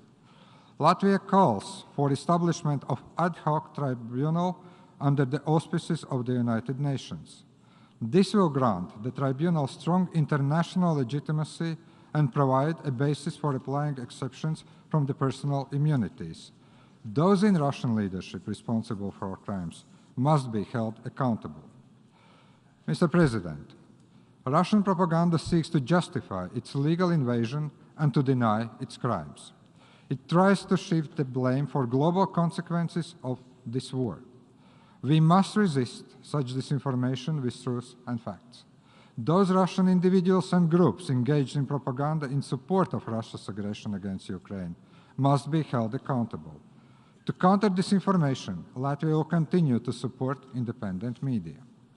Russia's war against Ukraine has caused serious long-term geopolitical, economic, and humanitarian consequences far beyond Europe. Food and energy are instruments in Russia's warfare affecting people. Shortage of food supplies and the rise of energy prices, not the sanctions. We commend the Black Sea Grain Initiative, which must be continued. We support the work of the World Food Programme. Last year, the Latvian government decided to unblock the Russia's fertilizers in Latvian ports. Fertilizers are to be donated to countries of the Global South to improve food security worldwide. Mr. President, we welcome President Zelensky's 10-point peace formula and strongly support his vision for peace that rests on the principles of the United Nations Charter. Russia must withdraw its forces from the entire territory of Ukraine. I call on all members of the United Nations to support the principles of sovereignty and territorial integrity. I urge member states to vote in favor of the resolution for just and lasting peace in Ukraine. May this year mark a victory over tyranny, cruelty, and sufferings. Thank you very much. I thank the Minister for Foreign Affairs of Latvia. Now I give the floor to His Excellency Ignacio Cassis, Head of the Federal Department of Foreign Affairs of Switzerland. Merci, Monsieur le Président. Thank you, Mr. President.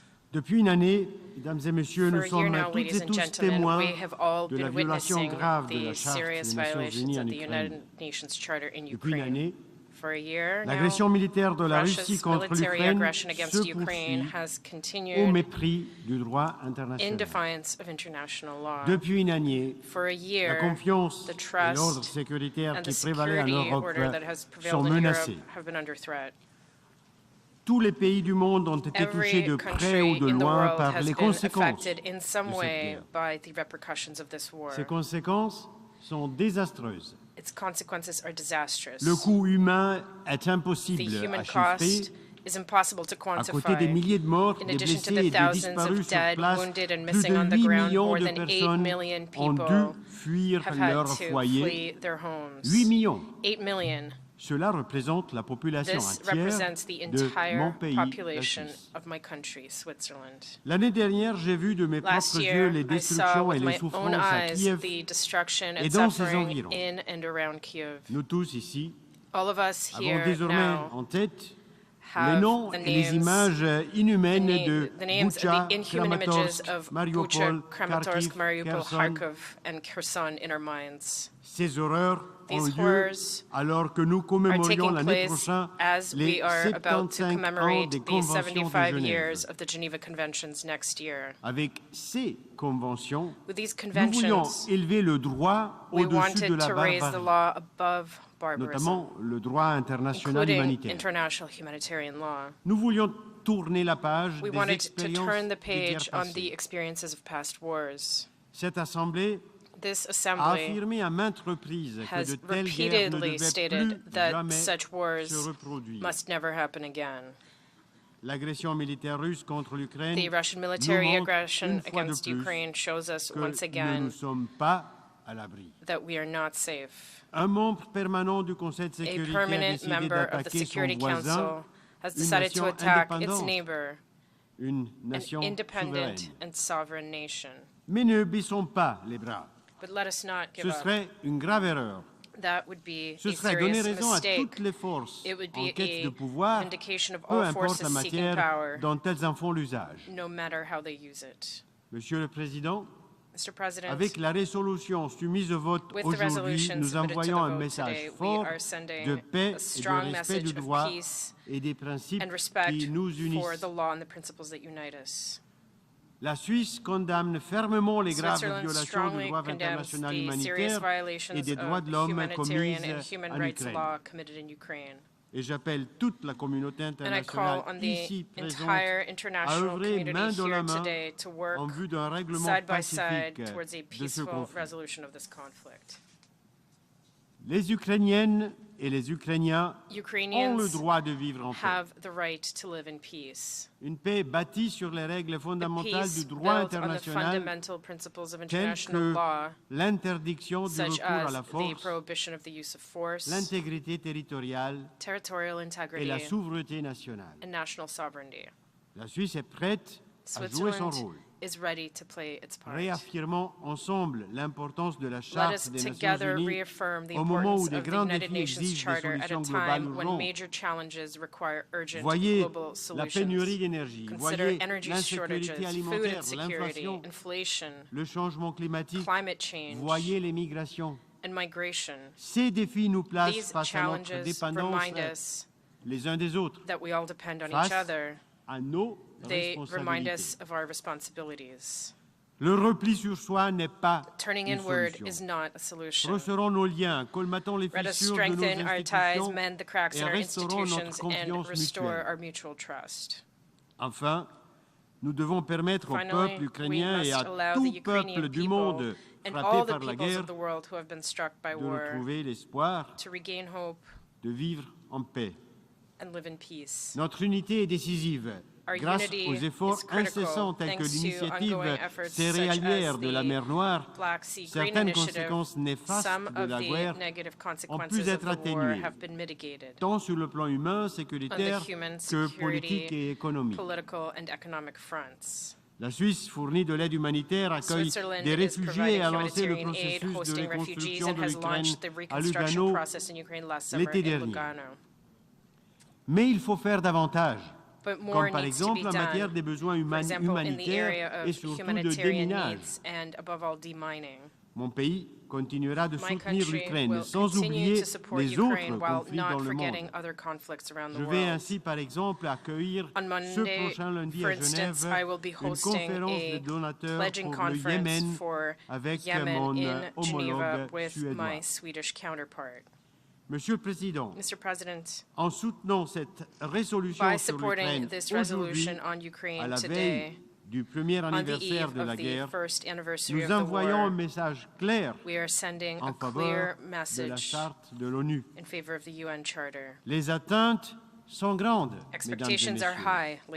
Ne décevons pas celles et ceux qui comptent sur nous, que ce soit en Ukraine, en Russie ou dans tout autre pays. Je vous remercie. Je remercie le ministre fédéral de la Suisse. Now I give the floor to His Excellency Kostadin Kojabashev, Deputy Minister for Foreign Affairs of Bulgaria.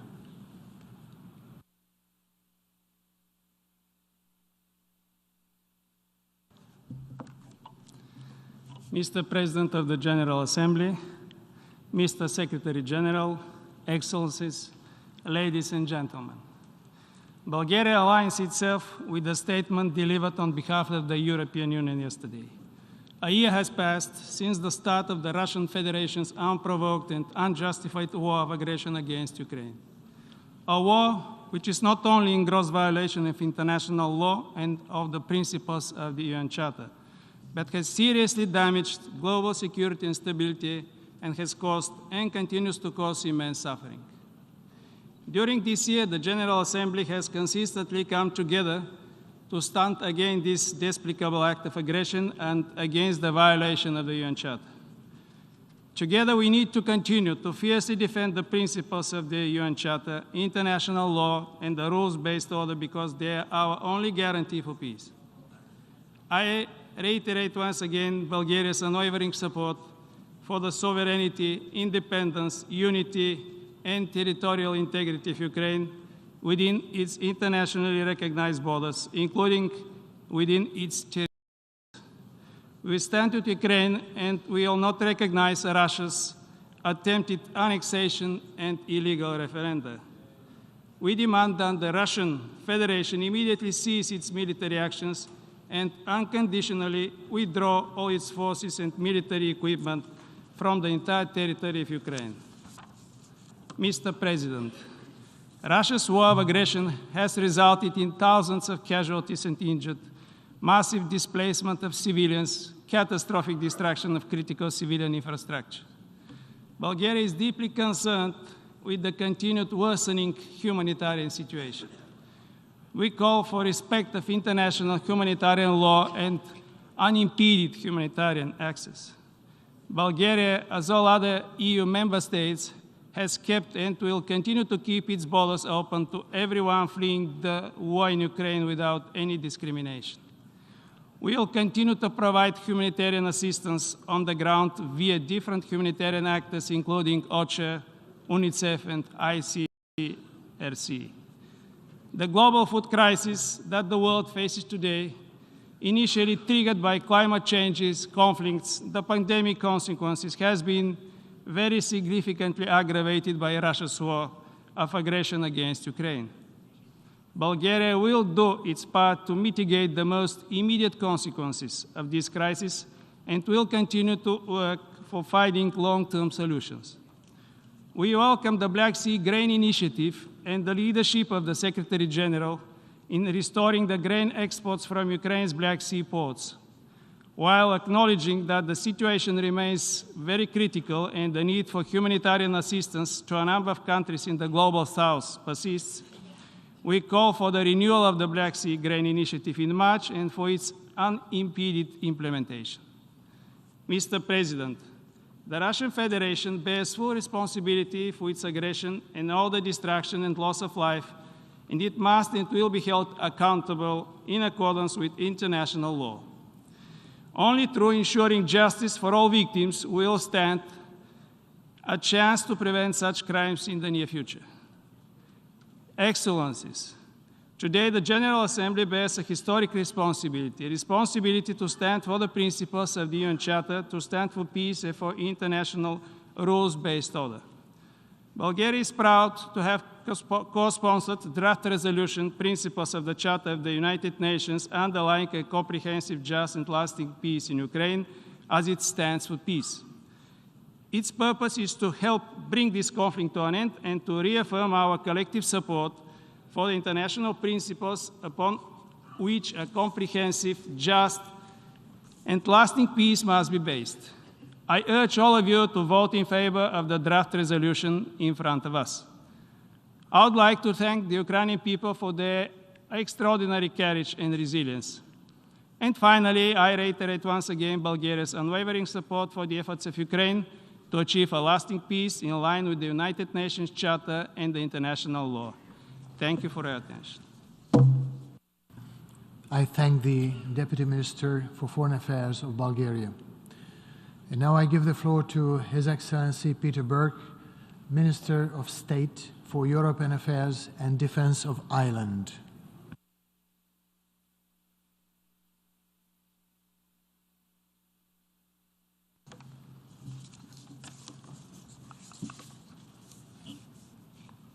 President, Ireland aligns itself with the statement of the European Union.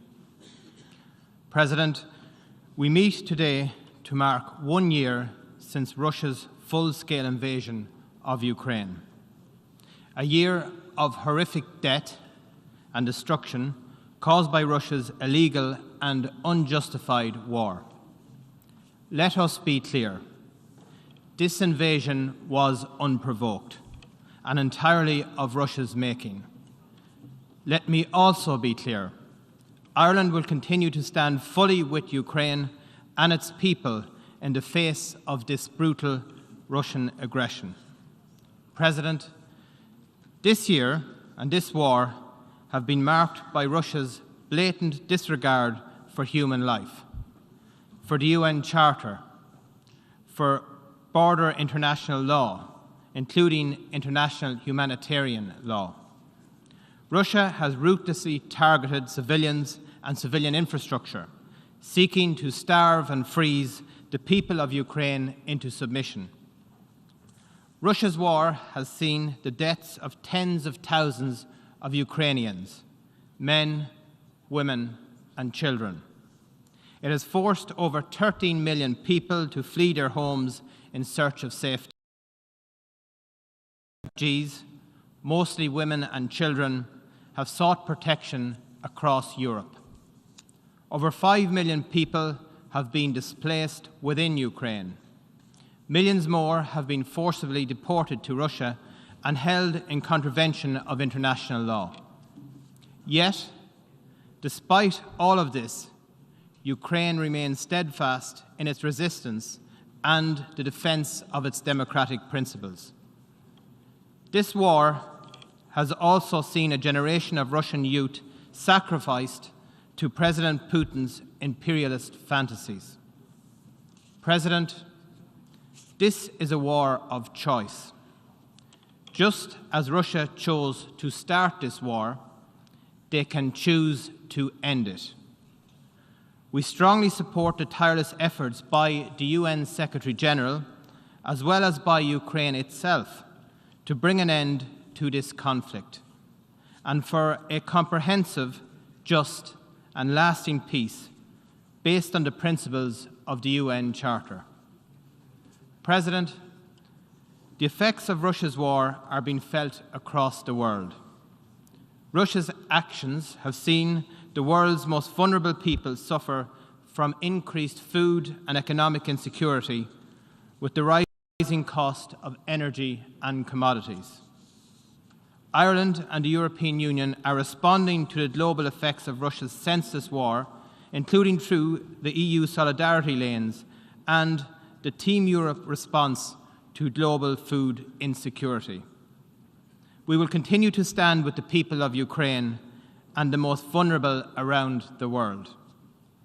We support the Black Sea Grain Initiative, which must be continued to allow life-saving grain to reach those who need it. President, this is a war that has seen reckless Russian attacks on nuclear facilities in Ukraine. A year of threats by Russia to use nuclear weapons on those that might come to Ukraine's aid. It is regrettable and worrying in this regard that Russia has now chosen to suspend its participation with the US under the New START treaty. President, Ireland remains fully committed to the sovereignty, independence, unity, and territorial integrity of Ukraine within its internationally recognized borders. Those borders have not changed, and Russia's use of force will not change them. Ireland calls on the Russian Federation to immediately cease hostilities and unconditionally withdraw from the entire territory of Ukraine. We call on the Russian Federation to refrain from further threats or the use of force of any kind, including nuclear weapons, against Ukraine or any other member state, which could have serious implications beyond the region. Russia's actions are not just a threat to Ukraine. they are a threat to the entirety of the UN membership. Every state relies on the rules-based international order for their prosperity, for their independence, for their sovereignty. If we fail to hold Russia accountable, if we fail to respond to their attack on the UN Charter, we will leave the world in a more dangerous place for us all. President, the international community and the General Assembly have repeatedly made clear its condemnation of this war, including through this special resolution. As we mark this anniversary, with no end to Russia's war in sight, a further resolution is being put to the General Assembly calling for a comprehensive, just and lasting peace in line with the principles of the Charter of the United Nations. We call on all member states to support this resolution. Thank you. I thank the Minister of State for European Affairs and Defence of Ireland. Now I give the floor to Her Excellency Joanna Sumuvuori, State Secretary to the Minister for Foreign Affairs of Finland.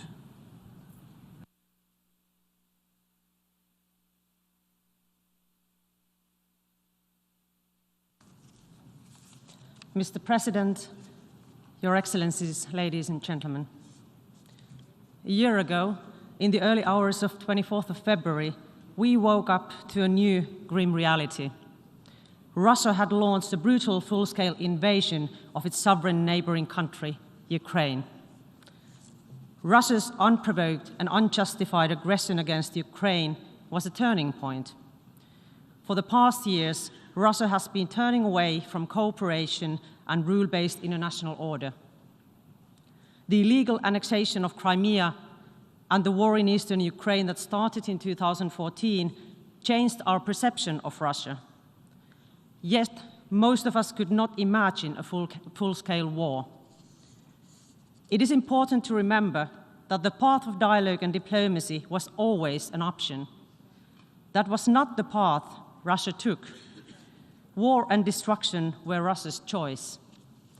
Mr. President, Your Excellencies, it is appalling to see a permanent member of the UN Security Council disregard its obligations for maintaining peace and security.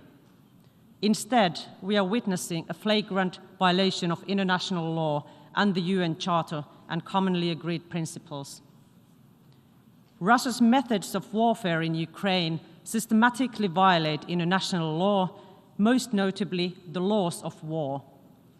Russian missiles have targeted Ukrainian civilians and infrastructure, causing immeasurable damage and suffering. The attacks have destroyed hospitals, maternity wards, schools, kindergartens, and places of worship. Testimonies from Ukraine and the areas liberated from the Russian occupation tell the gruesome tale of torture, extrajudicial executions, and sexual violence. Our message is loud and clear. We must hold Russia accountable for its violations of international law, including repatriations for damage. We must ensure that there is no impunity for atrocity crimes committed in Ukraine. It is not only morally imperative, but it's our right and our duty to do so. Mr. President, Russia's war of aggression against Ukraine has serious consequences and causes human suffering, not only in Ukraine, but also globally. Finland continues to provide political, defense, humanitarian, and financial assistance to Ukraine and its people. Global ramifications of the war include food and energy crisis, and Finland continues to support global community to alleviate negative consequences of Russia's actions. We also support the implementation of the Black Sea Grain Agreement. Mr. President, today the General Assembly is going to decide on a resolution on principles of comprehensive, lasting and just peace in Ukraine. The resolution is about Ukraine, but it's also about all of us. Wouldn't your country expect support from the United Nations, from all of us, if your country would be invaded and part of it annexed by a neighbor? Wouldn't you be disappointed if you did not get support from others? I also want to underline that according to the UN Charter, if a member state of the UN is attacked, it has an inherent right of self-defense, both individually and supported by other member states. Wouldn't your country seek support in such distress? Mr. President, Your Excellencies, Finland's support for Ukraine and its people remains firm. We also support President Zelensky's peace initiative and its implementation. To achieve comprehensive, lasting and just peace, Russia must immediately end its brutal and illegal invasion to Ukraine. We call on Russia to respect the independence and territorial integrity of Ukraine, to stop missile strikes on Ukrainian cities and withdraw its forces from the territory of Ukraine. It is our duty as the General Assembly to vote for the resolution before us and against the amendments proposed by Belarus. We need to show our strong support for Ukraine, its sovereignty and territorial integrity. Support for peace and the very principles of the UN Charter must be achieved in this room today. When UN Charter rule-based international order comes under attack, thank you very much. I thank the State Secretary to the Minister of Foreign Affairs of Finland. Now I give the floor to the distinguished representative of Colombia.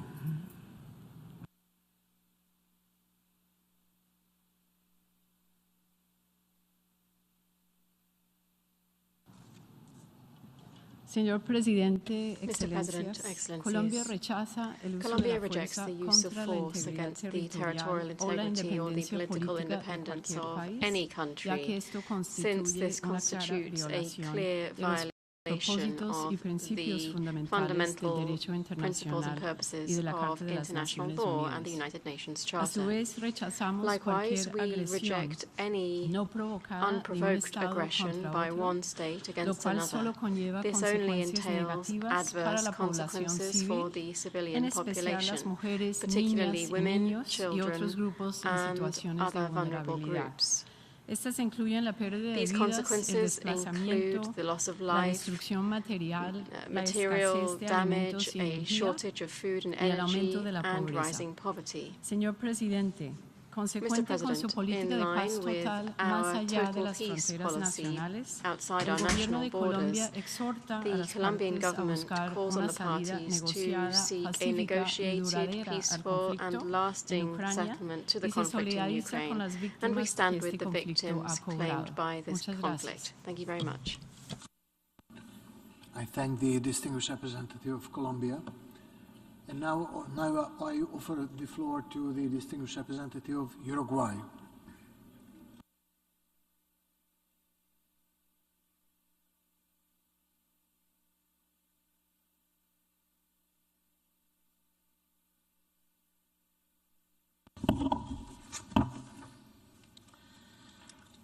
Señor Presidente, Mr. President, el 24 de febrero se cumple un año de la invasión injustificada del territorio ucraniano por parte de las fuerzas militares de la Federación de Rusia.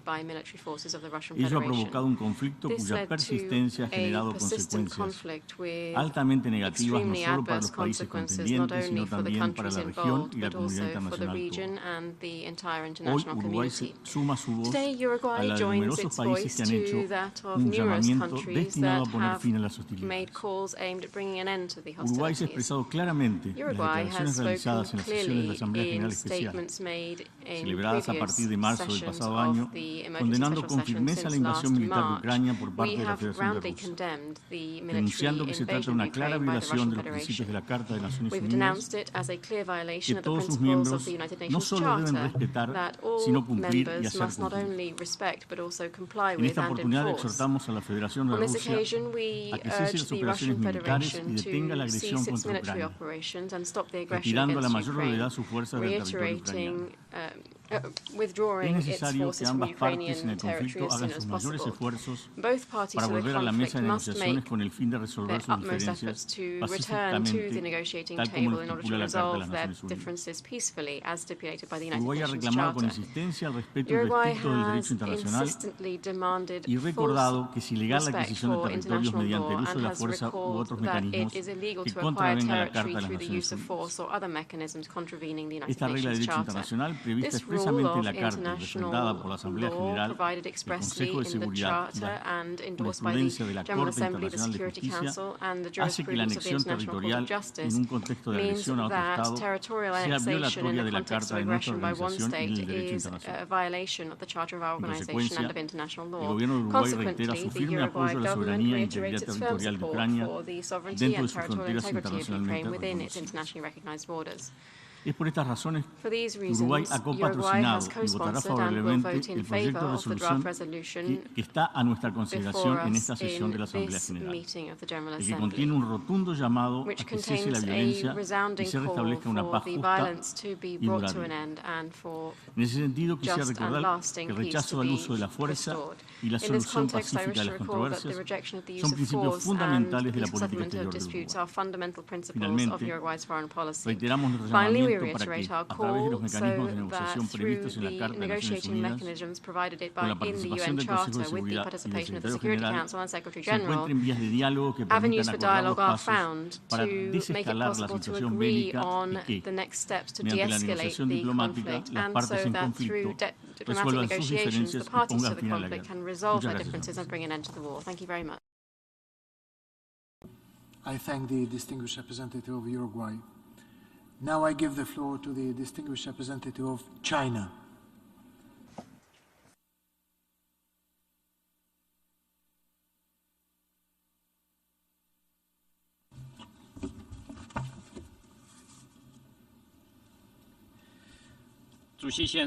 Mr. President, 1 year into the Ukraine crisis, the conflict is still grinding on and growing in scale, wreaking havoc to countless lives. Its spillover effect is intensifying. We are deeply worried about this. China's position on the Ukraine issue is consistent and clear. The sovereignty and territorial integrity of all countries should be respected. The purposes and principles of the UN Charter should be observed. The legitimate security concerns of all countries should be taken seriously. All efforts conducive to peaceful resolution of the crisis should be supported. Under the current situation, I wish to share the following 4 points. First, the top priority is to facilitate ceasefire and cessation of hostilities without delay. Conflicts and wars have no winners. The longer the brutality, the greater the human suffering. We once again call on the parties to the conflict to remain rational, restrain their impulses, and prevent the crisis from getting worse or even out of control. The parties to the conflict should strictly abide by international humanitarian law, avoid attacking civilians and civilian infrastructure, protect women, children, and other victims of the conflict, respect the basic rights of prisoners of war. All parties should strictly abide by nuclear safety conventions and guard against man-made nuclear accidents. Nuclear weapons cannot be used. Nuclear war cannot be fought. All parties should join together against the use or threat of use of nuclear weapons, prevent nuclear proliferation, and avoid a nuclear crisis. Second, dialogue and negotiation is the only viable way to resolve the Ukraine crisis. At the beginning of the crisis, Russia and Ukraine held several rounds of talks and made important progress. Regrettably, peace talks have since stalled. The reason behind this warrants deep reflection. The lessons of history tell us that crisis, however deep, can ultimately be resolved peacefully. No matter how difficult it is, the door to a political solution cannot be closed. We support Russia and Ukraine moving towards each other, resuming direct dialogue as soon as possible, bringing their legitimate concerns into the negotiation, setting out feasible options, putting an early end to the crisis, and giving peace a chance. Third, the international community should make joint efforts to facilitate peace talks. 乌克兰危机 1已 year 持续1 into 年， the Ukraine crisis, 残酷的事实 brutal facts offer 充分 an 证 ample 明 proof that 输送武 sending 器 weapons 不会带来 will 和 not 平， bring peace. 拱火 Adding 浇油只 fuel 会 to 加 the 剧各 fire 方矛 will 盾， only exacerbate 延 tensions. 长冲突 Prolonging 只 and 会让普 expanding 通 the 民众 conflict 付 will 出 only 更大 make 代价。 ordinary people pay an even 我们在 heftier 此呼吁， price. We 外 reiterate 交 our 谈判的 appeal 进 that 程不能放 diplomacy 弃， and 止战促 negotiation 谈的 cannot be 努力 abandoned. 必须坚 Efforts 持。 towards ceasefire and talks 国 must 际社 go 会 on. 要为此 The 创造 international 条件， community should create 而不 conditions 是 for 煽 this to 风点 happen, 火， rather 谋 than 取 fan the 私利。 flames and seek 我们 self-interest. 敦促有关国 We 家 urge 停 the 止 countries 滥 concerned 用单 to 边制 stop 裁和 abusing 长臂管辖， unilateral sanctions 为 and 局势 law on 缓和、 jurisdiction. Instead, 降 they 温 should act 做 in a 点 way 有益的事 conducive 情。 to de-escalation. 国际社会应 The 加 international 强 community 能 should 源、 strengthen 金 coordination 融 and cooperation 粮 in 贸、 energy, 运输 finance, 协调 grain, 合作， trade, and 共同努力 transportation, 减 and 缓危机 work 外 together 溢影 to 响。 mitigate these 我们 spillover 支持 effect 联 of 大 the crisis. 为推 We 进 support the UN General 会员 Assembly 国 playing 弥 an 合分 active 歧、 role in 形成 bridging 共识、 differences, 凝聚 building 合力， consensus, and 发 forging 挥积极 synergy 作用。 among member states. 第四， Fourth, 谋求共同安 pursue 全，实 common 现持久和 security 平。 and achieve lasting peace. 安全 Security 不是某 is 些国 not 家独 the 享的权利， prerogative of just a few 一 countries. 国的安 One 全 country's 不能 security 以 should 损 not be 害 achieved 他国 at 安 the 全为代 expense of 价。 other countries' security. 强化甚至 Boasting 扩 or 张 even 军事 enlarging 集 military 团，只 blocs 会 will 损害 only 地区 undermine 安全， regional 更 security 带不来和 and 平。 drive peace further away. 乌克兰危机 The 的最 final 终解 settlement 决 of the， 关 Ukraine 键是要 crisis 摒弃冷 hinges 战思 on 维， abandoning the Cold War 在 mentality, 重视和 giving 尊 due 重各 regard 国 to and 合理 respecting 安全关 the 切基础 reasonable 上， security 妥 concerns of 善 all 解决 countries, 各方 thereby 正当的 properly 安全诉 addressing 求， their legitimate 推 security 动构建 aspirations and 均 advancing 衡 the、building 有效、 of a 可 balanced, 持续的 effective, 欧洲 and 安全架 sustainable 构。 European security 主 architecture. 席先生， Mr. President, 作为负责 as 任的国 a 家，中 responsible 国始终 country, 站在 China 和平 always 一边 stands on the，站 side 在 of 对话 peace 一边， and dialogue, 始终坚 and 持 always 劝和促谈。 advocates peace and promotes talks. 中国即将发 China 布 will soon 关于政治解 issue 决 a 乌克兰 position 危机 paper 的 on 立 the 场文 political 件。 settlement of the Ukraine 我们愿 crisis. 继续 We stand 为解 ready 决 to 乌克兰 continue 危机 playing a constructive 尽 role 早实 in 现和 resolving 平 the Ukraine 积极 crisis 发挥 and 建 bringing 设性 about 作用。 peace at an early date. 谢谢主席。 Thank you, President. I thank the distinguished representative of China. Now I give the floor to the distinguished representative of the Islamic Republic of Iran.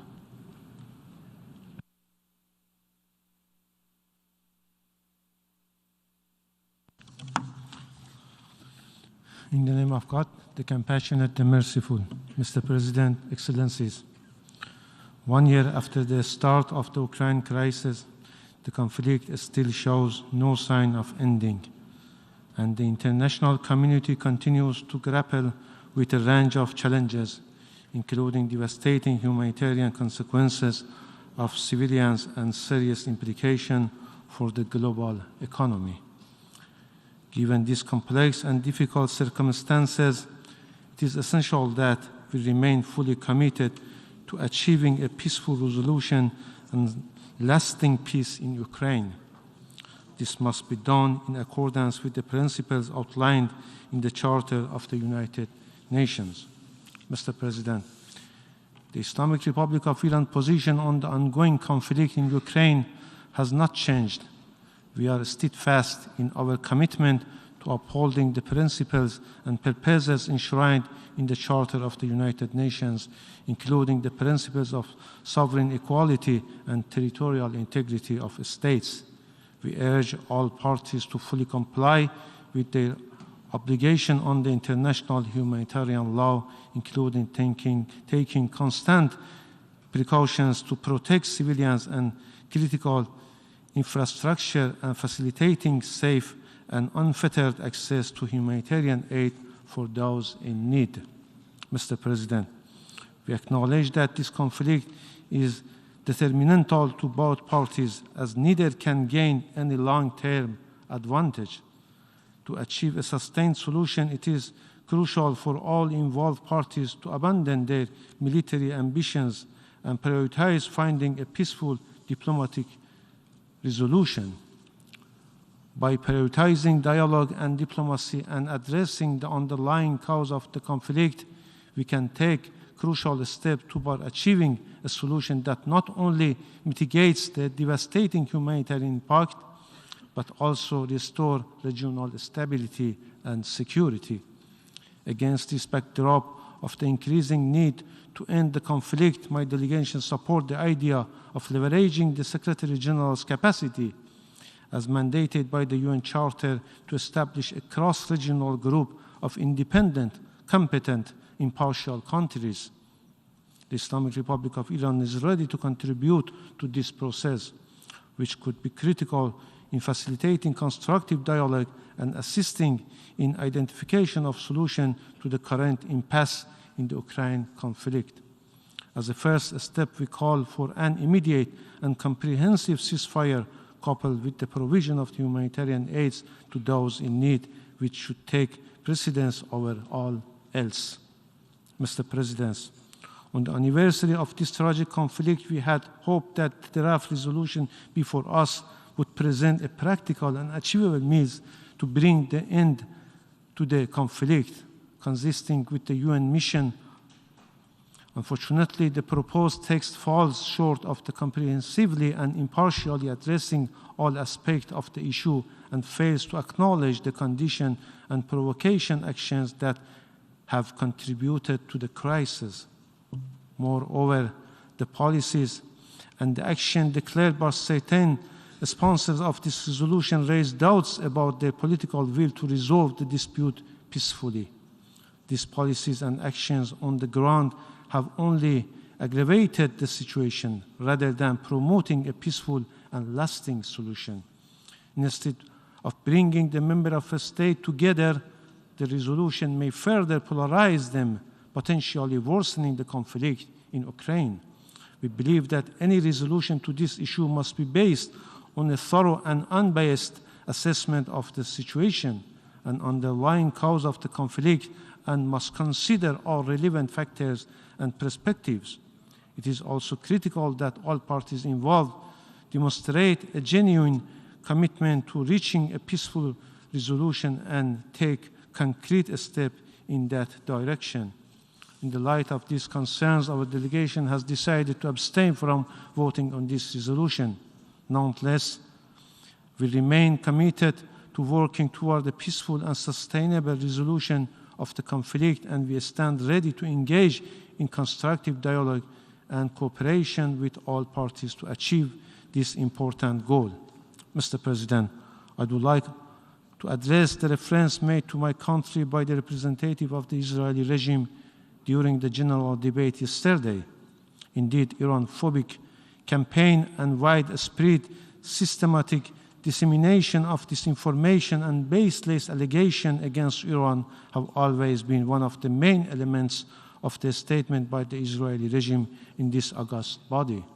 The Israeli regime cannot conceal its brutalities in Palestine or distract attention away from its long-standing malign activities and demoniac policies in other countries. The Israeli regime is notorious for its atrocities and apartheid policies against the people of Palestine and region by targeting and killing innocent people, including women and children, in occupied Palestine. The Israeli regime continues to commit flagrant and systematic violation of human rights and all norms of international humanitarian law, especially the core crimes of genocide, crime against humanity, war crime, and crime of aggression. In this regard, we strongly condemn the Israeli regime's recent terrorist attack early on Sunday, 19 February, against a civilian residential building in the densely populated district of the central Damascus, which continued a flagrant violation of international humanitarian law and endangering regional and international peace and security. The international community must strongly condemn such attacks and compel the Israeli regime to end all acts of aggression against Syria's sovereignty and territorial integrity immediately. Possessing all types of the weapons of mass destruction, as well as the most sophisticated conventional weapons, the Israeli regime continues to endanger peace and security in the region and beyond, and at the same time reasonably defies constant strong international call to join internationally legally binding instruments banning weapons of mass destruction. Nevertheless, it attempts to portray Iran's conventional weapons capabilities or its exclusively peaceful nuclear program as a challenge to the regional stability. Mr. President, while we reiterate our commitment to ongoing bilateral cooperation with Ukraine and Russian Federation, my government categorically rejects unsubstantiated claims that Iran has transferred unmanned aerial vehicles for use in Ukraine conflict. Such claims are nothing more than a propaganda campaign used by certain states to advance their political agenda. Iran is willing to engage in constructive bilateral technical and expert exchange with Ukrainian experts in order to clarify the unsubstantiated allegation leveled against it. I thank you, Mr. President. I thank the distinguished representative of the Islamic Republic of Iran. Now I give the floor to the distinguished representative of Romania.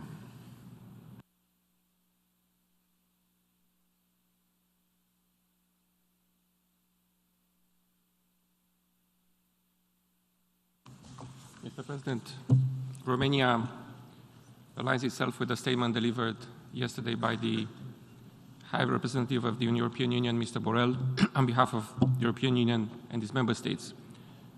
I would like to add some points in my national capacity. What we wish for since the start of Russia's fully fledged war of aggression against Ukraine is very simple. Peace for the people of Ukraine, victory of principles and values, and one less bloody conflict for the world. But what we are still witnessing is very different. We continue to see an alarming level of hostilities with no sign of abatement, with unimaginable sufferings for the civilian population and dire and long-lasting consequences. The human rights and humanitarian consequences of the Russian Federation's aggression against Ukraine, including the continuous attacks against its critical infrastructure, are particularly worrying.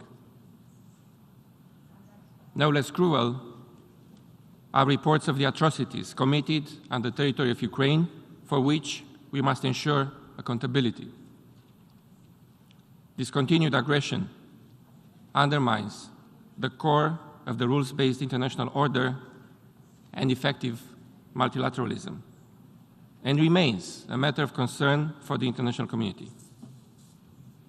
The hybrid war proliferated by Russia, even more intense through fake news, disinformation, and malign interferences, aims not only to destabilize the region and the most vulnerable states, as the Republic of Moldova, but also to undermine our unity, mutual trust, and solidarity.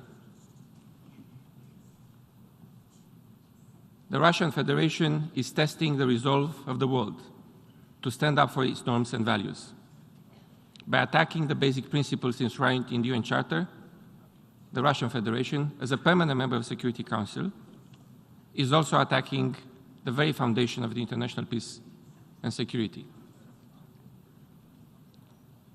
The stakes of this conflict are clear to all of us, and the world has to send a clear message. There is no justification for bloodshed, destruction, and human suffering. We need the full force, determination, and legitimacy of the General Assembly to reaffirm that international law matters, that the Charter matters, and that we stand by the rules put in place for the protection of every single member state of this organization. The upcoming vote on the resolution in front of us, which we must adopt with the largest possible majority, is an opportunity to reaffirm our support for Ukraine and the Ukrainian people, and to call for a comprehensive, just, and lasting peace in Ukraine based on the principles of the UN Charter and international law. Mr. President, Romania has been at the forefront of countering all multidimensional effects of this war since day one. Romania is also fully engaged in international efforts to end Russia's impunity. We are also a strong supporter of the efforts to seek accountability for all crimes committed in Ukraine. The perpetrators must pay, and our collective efforts must be efficient in this regard, as Ukraine seeks the justice it deserves. We support the establishment of a special tribunal for the crime of aggression in relation with the situation in Ukraine. Romania has stood by Ukraine, our direct neighbor, during this whole year of the Russian aggression. A multidimensional effort has been ongoing for the past year to accelerate the transfer of around 13 million tons Ukrainian grain, I repeat, 13 million, 1-3, through Romanian territory. These have reached countries in the global south that have been greatly impacted by the increase in global food prices and that have been already facing food insecurity. The Romanian port of Constanța at the Black Sea has become the main gateway for Ukrainian grain shipments, a real food hub at the European level, a direct effort to contribute to ensuring global food security. With the same goal, we have also advocated and we hope for a continuation of the Black Sea Grain Initiative. 3.6 million Ukrainian citizens have entered Romania so far. Among these, over 110,000 remained. We have offered humanitarian aid to those in need. We have also set up a humanitarian hub, and all this to reduce the suffering and help Ukrainians to defend and build their way to peace. Mr. President, what we all want is peace. This was made clear today and yesterday by countless delegations. A comprehensive, just, and lasting peace.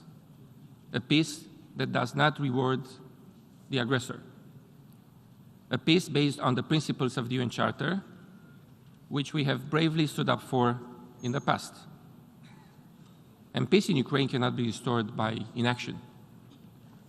As a matter of urgency, the Russian Federation must reserve its illegal actions and unconditionally withdraw its military forces from the territory of Ukraine within its internationally recognized borders. And this call is what the resolution before us delivers. We have the power to unite around this text. Romania supports the draft text, is one of the co-sponsors, and calls on the whole UN membership to vote in favor of this resolution for a just and lasting peace in Ukraine based on the principles of the UN Charter. Thank you, Mr. President. I thank the distinguished representative of Romania. Now I give the floor to the distinguished representative of the International Institute for Democracy and Electoral Assistance.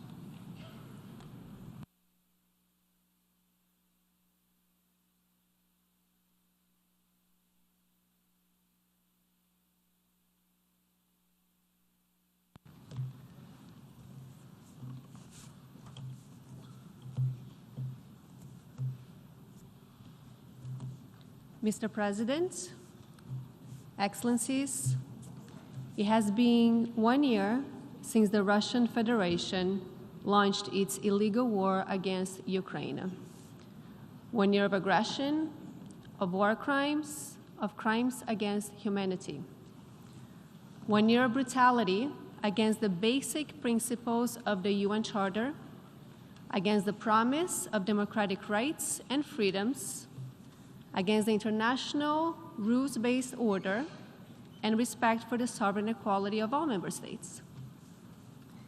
1 year of death, displacement, and devastation occurring each day in territories invaded by Russia and reviewed in areas recovered by Ukraine. International IDEA reiterates its condemnation of Russia's illegitimate and immoral war against Ukraine and urges the immediate and unequivocal withdrawal of all Russian military forces from Ukrainian territory.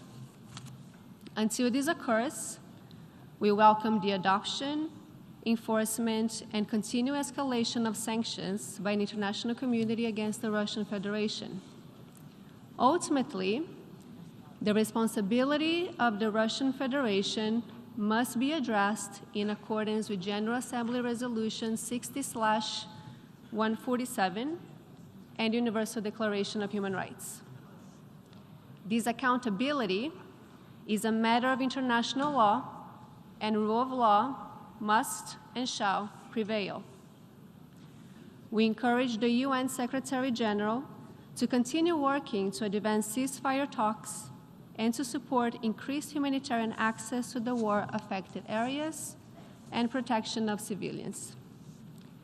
The resolution being debated today calls for a comprehensive, just, and lasting peace in Ukraine. Such an objective is inextricably connected to the democratic ambitions of the Ukrainian people. As International IDEA has noted previously, this conflict is about democracy as much as it is about sovereignty. Over many years, and despite many obstacles, Ukrainians have repeatedly affirmed their commitment to democratic values. The result has been steady improvement across a variety of areas, including respect for media freedoms, the fight against corruption, and the conduct of free and fair elections as measured by International IDEA's indices and reports. Today, this hard-won progress hangs in the balance. But let us be clear, Ukrainians have chosen democracy. Thus, a comprehensive, just, and lasting peace in Ukraine must be a democratic peace determined by and for Ukrainians. Support from the international community should reflect this democratic imperative. Among the needs of a post-war Ukraine, democracy support and the defense of human rights will be crucial. Excellencies, the outcome of this institutional process will reverberate far beyond Ukraine. It is a test of the defense and rebuilding of inclusive and sustainable democracy as a guarantor of rights for both people and nations. In this effort, we should not lose sight of the need to enable a path for democracy to return to Russia as well, as part of securing a lasting and regional and global peace.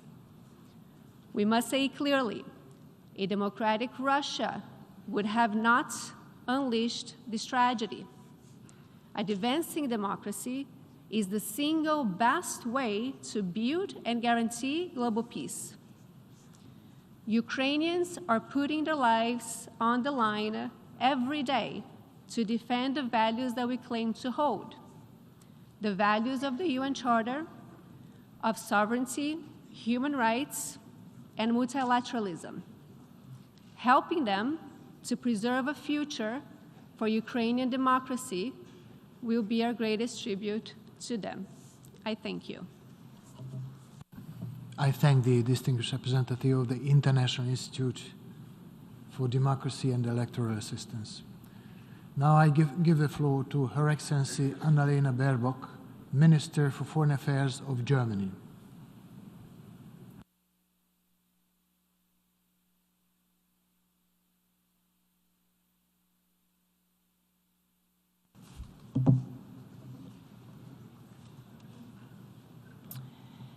esteemed colleagues, 45 seconds.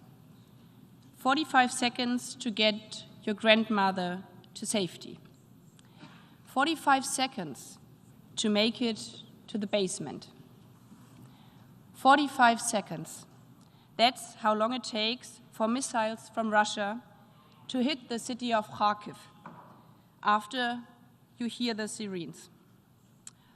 I met teenagers in Kharkiv in eastern Ukraine for whom counting to 45 has become part of their daily life. Teenagers, grandmothers, fathers who want nothing more than for this war to end, to have peace.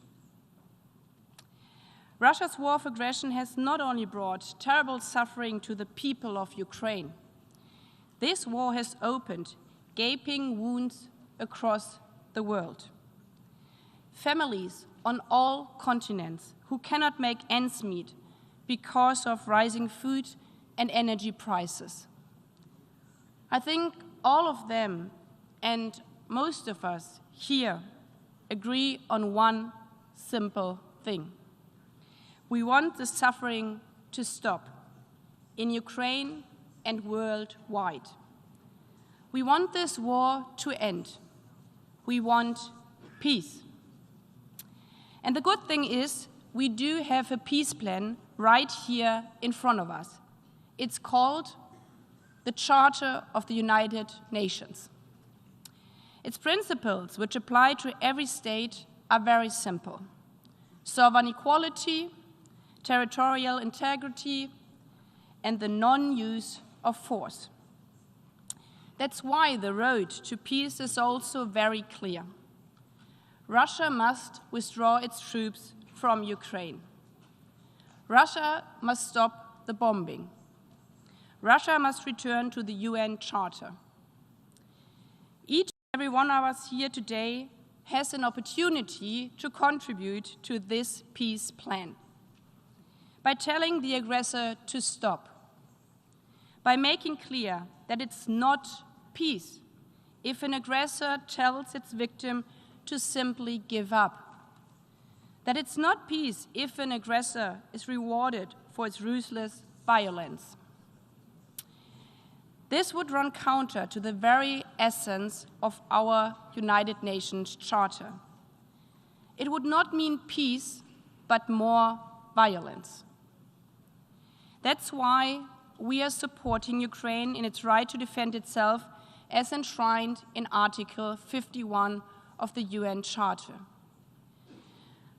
I've heard also today some of you who said that by arming Ukraine, we are adding fuel to the fire. Let me ask you honestly, why on earth would we do that? We did not want this war. We did not choose this war. We too would much rather focus every bit of our energy and also of our money on fixing our schools, on fighting climate crisis, on strengthening social justice. But the truth is, if Russia stops fighting, this war ends. If Ukraine stops fighting, Ukraine ends. And the human suffering would continue every single day. Abduction, rape, torture. Children counting to 45 every single day to save their lives. The war's global trade of devastation would continue. Inflation, energy shortages, hunger. That's why today's vote is also about all of our futures.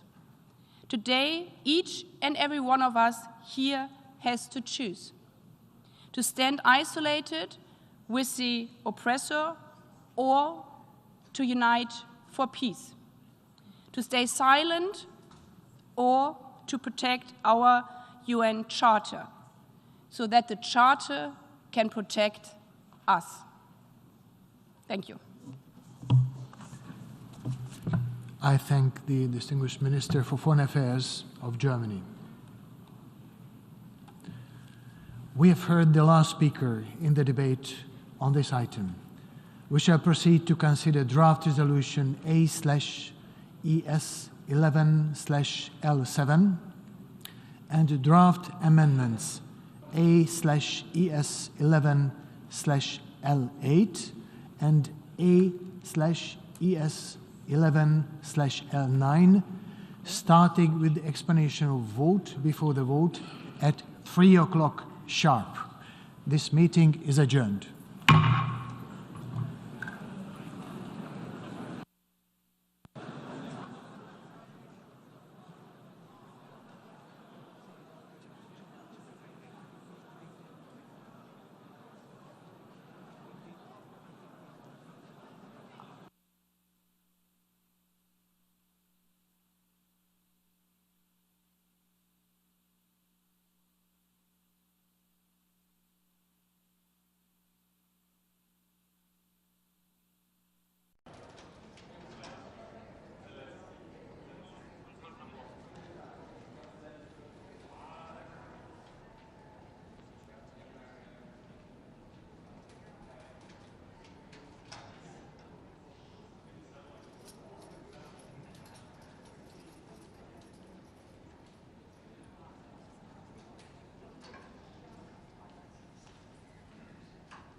She dismisses me, then I come. You have a bit of...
Przed